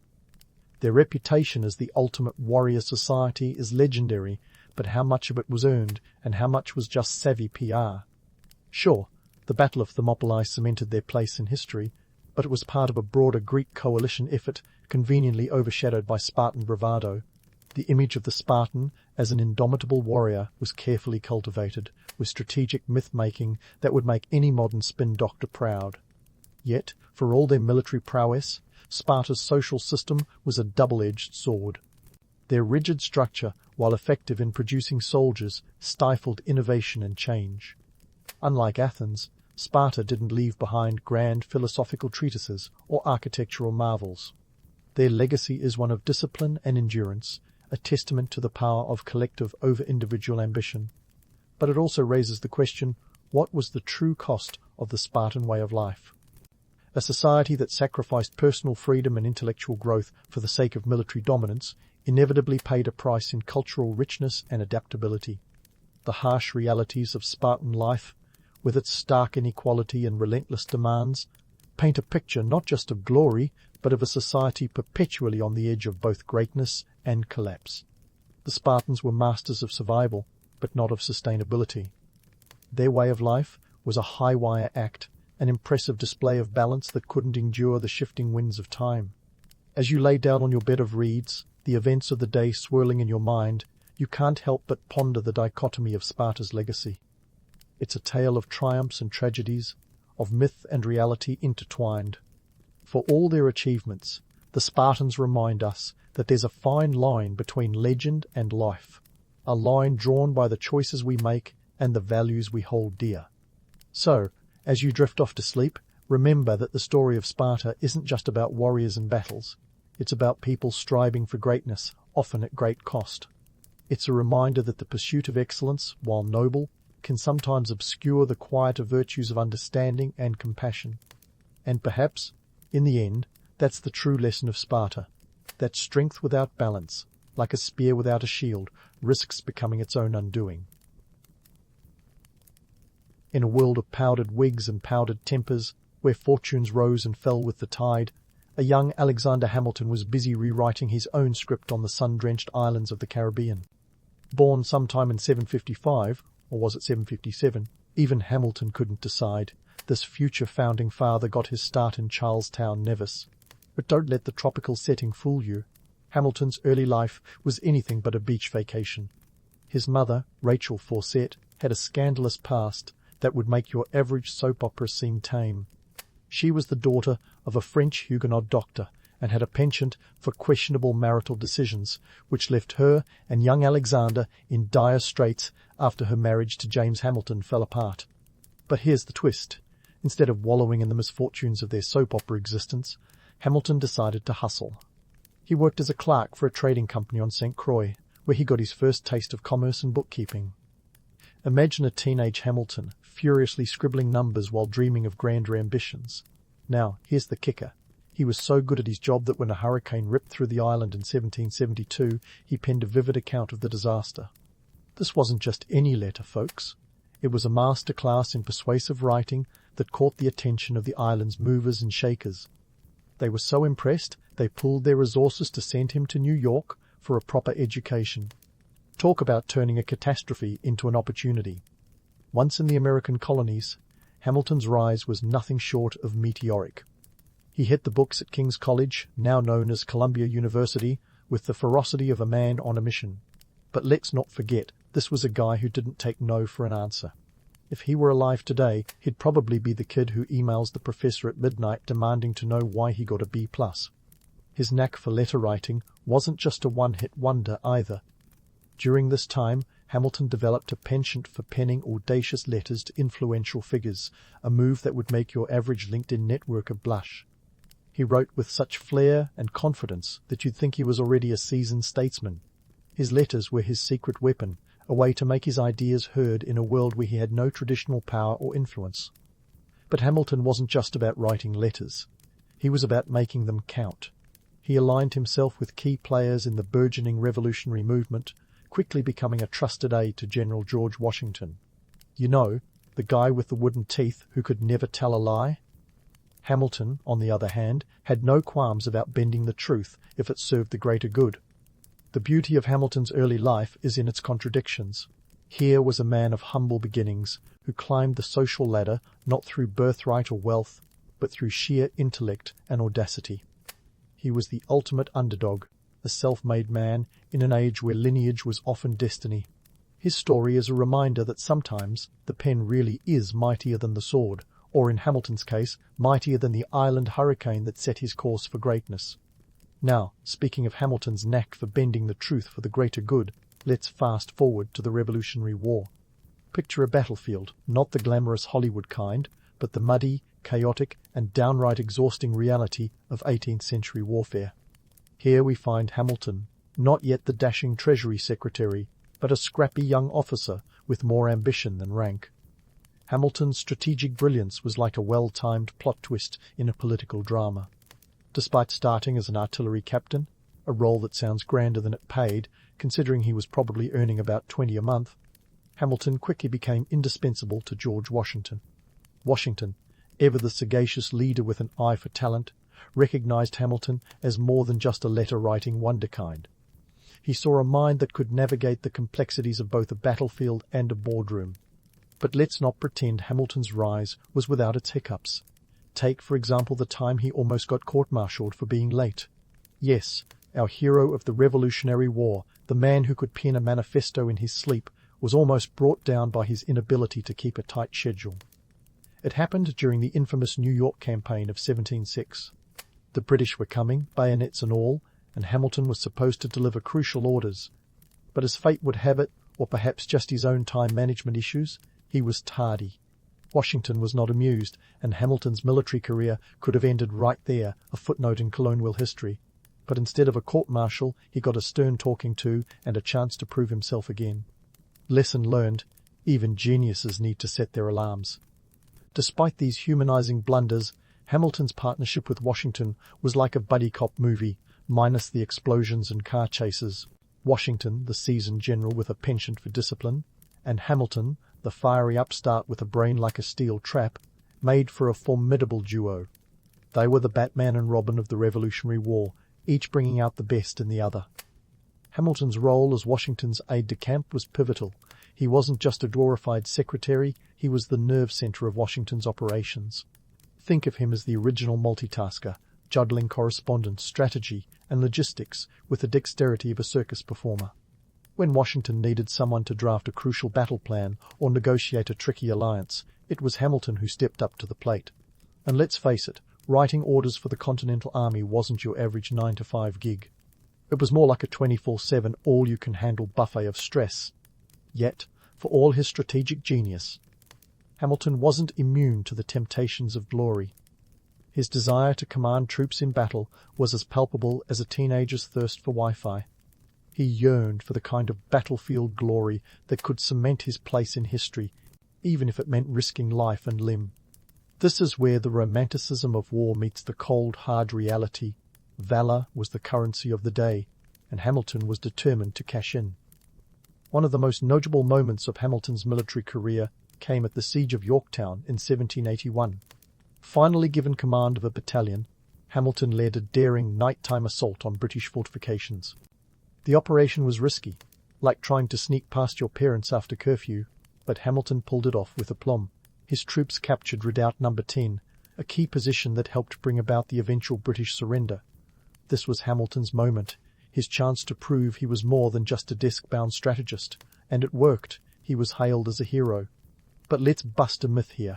While Hamilton's victory was significant, it wasn't the sole turning point of the war. The French, under the Comte de Rochambeau and Admiral de Grasse, played a massive role, providing the naval blockade and additional troops that sealed the deal. So, while Hamilton was a star player, this was very much a team effort. Hamilton's time in the war also showcased his ability to navigate the political quagmire that was the Continental Congress. He saw firsthand the challenges of financing a war, especially when the coffers were emptier than a deserted tavern on a Tuesday night. This experience would later inform his economic policies, but let's not get ahead of ourselves. In the midst of all this, Hamilton had to contend with the everyday absurdities of military life. Picture the logistical nightmare of feeding, clothing, and arming troops with resources as scarce as New York parking spots. And yet, Hamilton managed to keep the gears turning, a testament to his organizational skills and sheer willpower. As we delve deeper into Hamilton's role in the Revolutionary War, it's clear that his legacy is a tapestry woven from both triumphs and trials. His strategic brilliance was undeniable, but so too were his human flaws. In a world where heroes are often painted in broad strokes of black and white, Hamilton's story reminds us that the real magic lies in the shades of grey. And as we leave him at the cusp of post-war America, ready to take on new challenges, it's clear that the best and most controversial chapters of his life are still to come. Stay tuned, because this saga is far from over. Hamilton's story was just warming up as the ink dried on the Treaty of Paris. Fresh from the battlefield and holding a reputation as a war hero, Hamilton was ready to trade in the mud and musket smoke for the quills and ledgers of political life. Enter stage left, his role as the first Secretary of the Treasury. We're talking about a job that would make today's number crunchers break out in a cold sweat. Now, let's set the scene. Post-revolutionary America was like a teenager with a brand new driver's license, but no clue how to navigate the traffic-jammed roads of finance. The country was deep in debt, 54 million to be precise, and the currency was about as stable as a Jenga tower during an earthquake. Hamilton was tasked with cleaning up this mess, and he had big ideas. Some might call them audacious, others downright risky. Hamilton's pièce de résistance was his Report on the Public Credit, a document that proposed the federal government assume the war debts of the states and pay them off at full value. This was the financial equivalent of a high-stakes poker game. He wanted to establish the creditworthiness of the United States, arguing that a nation that paid its debts was a nation that could be trusted. But here's the kicker. The plan didn't sit well with everyone, particularly Thomas Jefferson, who was about as keen on Hamilton's ideas as a cat is to a bath. Jefferson, the champion of agrarian bliss, viewed Hamilton's financial schemes with the suspicion of a parent reading their teenager's text messages. He feared that Hamilton's approach would create a centralized government that favored the wealthy elite over the yeoman farmer. The two clashed like oil and vinegar, and their debates were the stuff of legends. Picture Jefferson's pastoral visions pitted against Hamilton's urban financial wizardry. It was a battle of ideologies as much as it was of policies. Yet, in the face of opposition, Hamilton pressed on.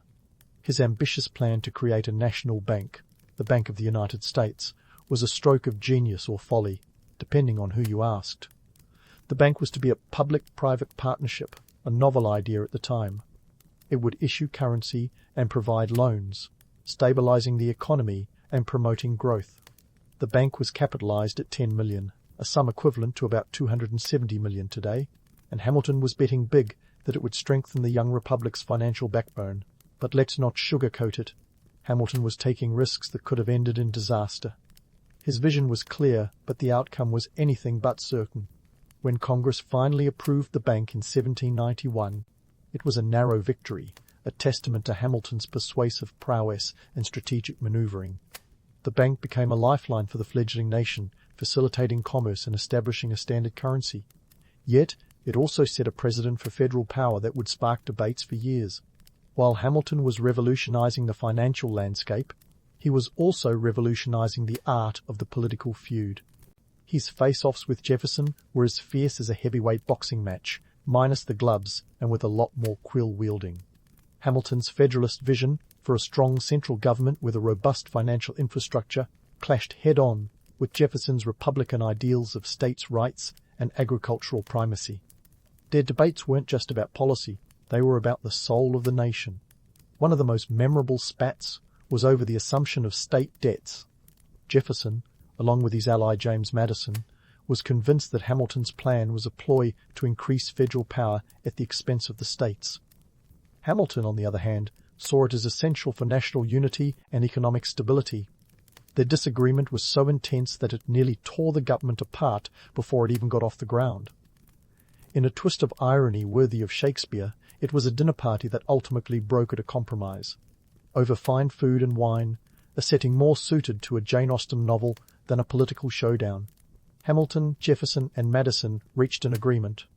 The federal government would assume the state debts, and in return the nation's capital would be relocated to a site along the Potomac River, a concession to the southern states wary of northern dominance. This compromise of 1790, known as the dinner table bargain, was a classic example of political horse trading at its finest. Hamilton's policies weren't just about solving immediate problems, they were about setting the stage for future prosperity. He understood the power of industry and commerce in a way that few of his contemporaries did.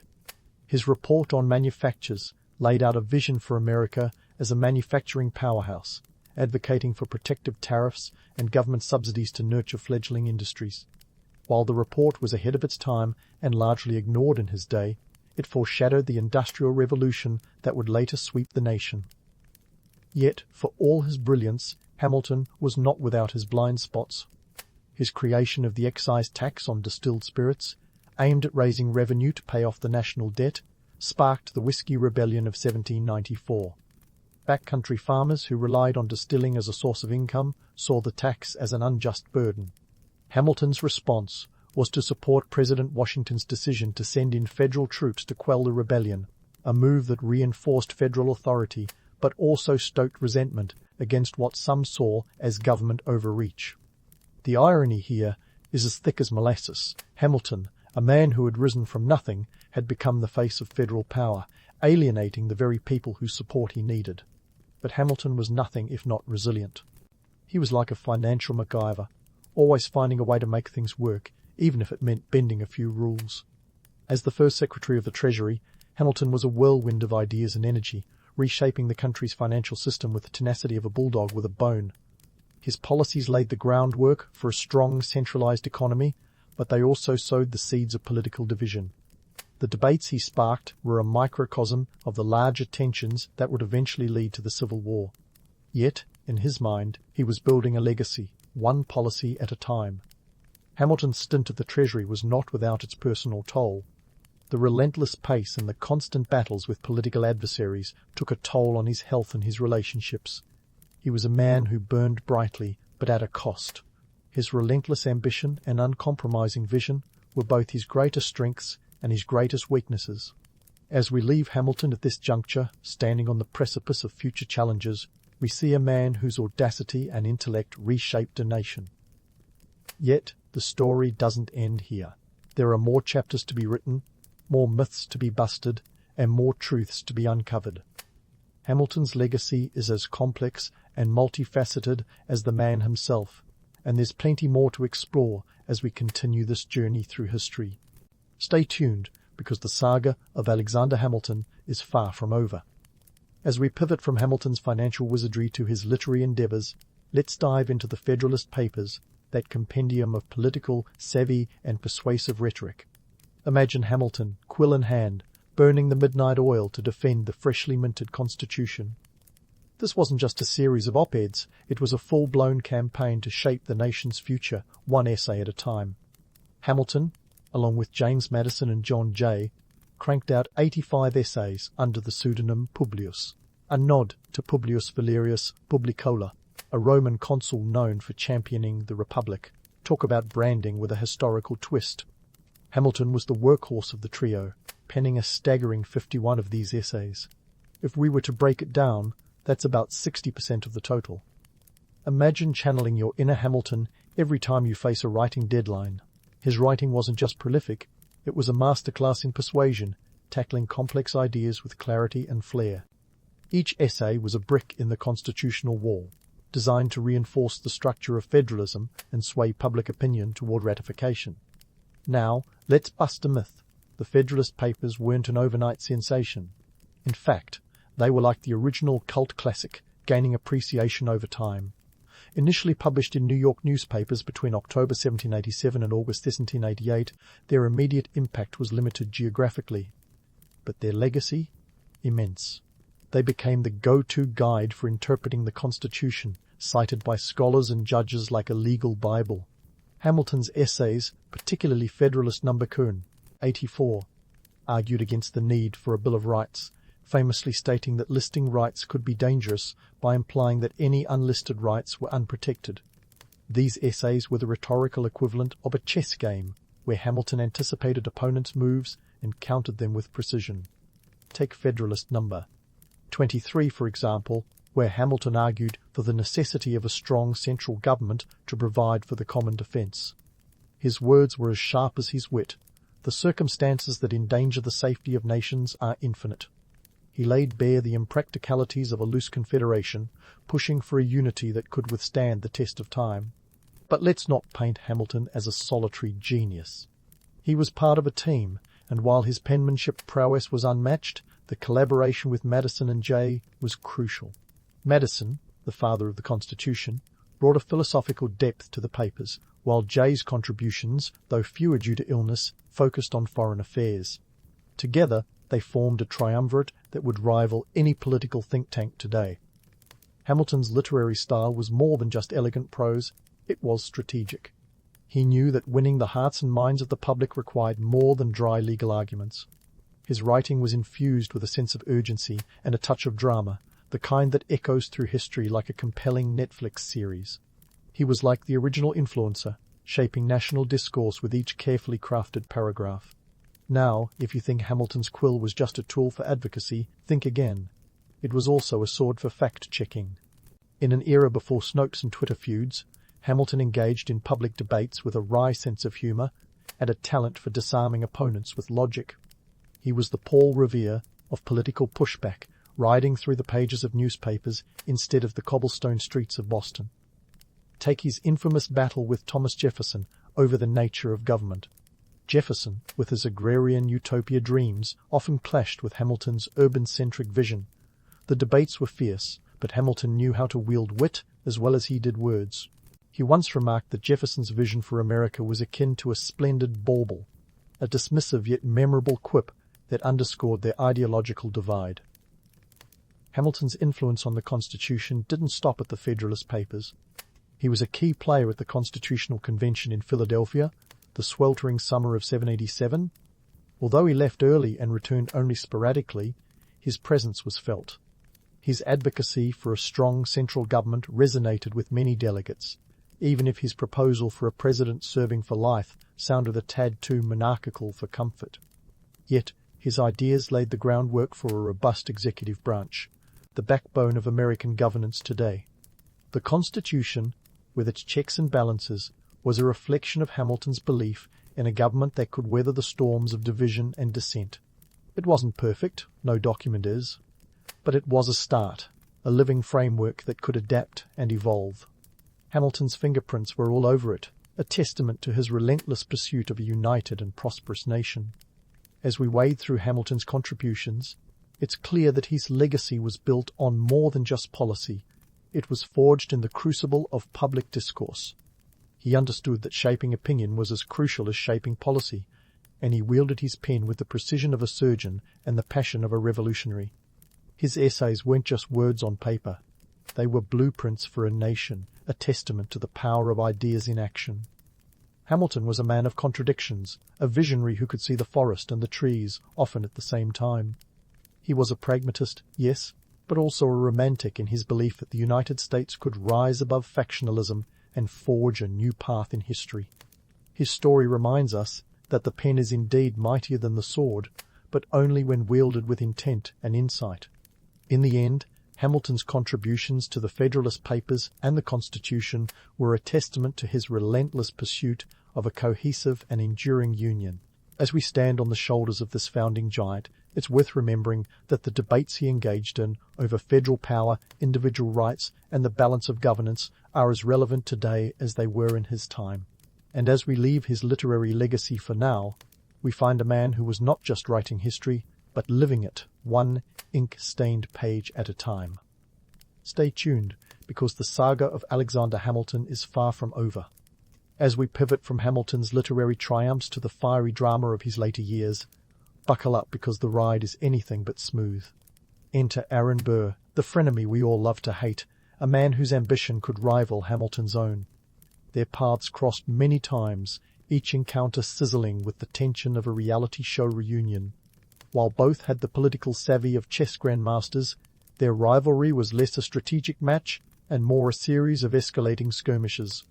Burr, for all his cunning, was a man of enigma, an opportunist who played his cards close to his chest. He served as vice president under Thomas Jefferson, but don't let the title fool you. His tenure was more about plotting than politicking, a footnote in a career marked by ambition and intrigue. Burr and Hamilton had tangled politically before, as Burr snatched the New York Senate seat from Hamilton's father-in-law Philip Schuyler back in 1791. Talk about a Thanksgiving dinner conversation starter. By 1800, the stakes were higher. The election of 1800 was a political roller coaster, a tie between Jefferson and Burr that threw the decision to the House of Representatives. Hamilton, with a disdain for Burr's lack of principles, threw his weight behind Jefferson, a man he vehemently disagreed with but grudgingly respected. Hamilton once quipped that Jefferson had beliefs, while Burr had none. It was a choice between the devil you know and the one who might just sell you out for a better deal. Fast forward to 1804, and the animosity between Hamilton and Burr had reached its boiling point. Burr, now effectively sidelined in political purgatory, set his sights on the New York governorship. Yet again, Hamilton's words were his weapon. He campaigned against Burr with the zeal of a man on a mission, labelling Burr as a man unfit for the office. Burr's defeat was the final straw, the spark that ignited the fuse. And so, we arrive at the infamous duel. Picture it, a misty morning on July 11, 1804, in Weehawken, New Jersey. The irony? They were standing near the same spot where Hamilton's son Philip had died in a duel just 3 years earlier, a macabre quose of déjà vu, if ever there was one. The rules of the duel were as convoluted as the politics that led them there. 10 paces, turn, and fire. Except Hamilton, always the strategist, reportedly aimed to throw away his shot, literally. Burr, however, had no such qualms. The shot rang out, and Hamilton fell, mortally wounded.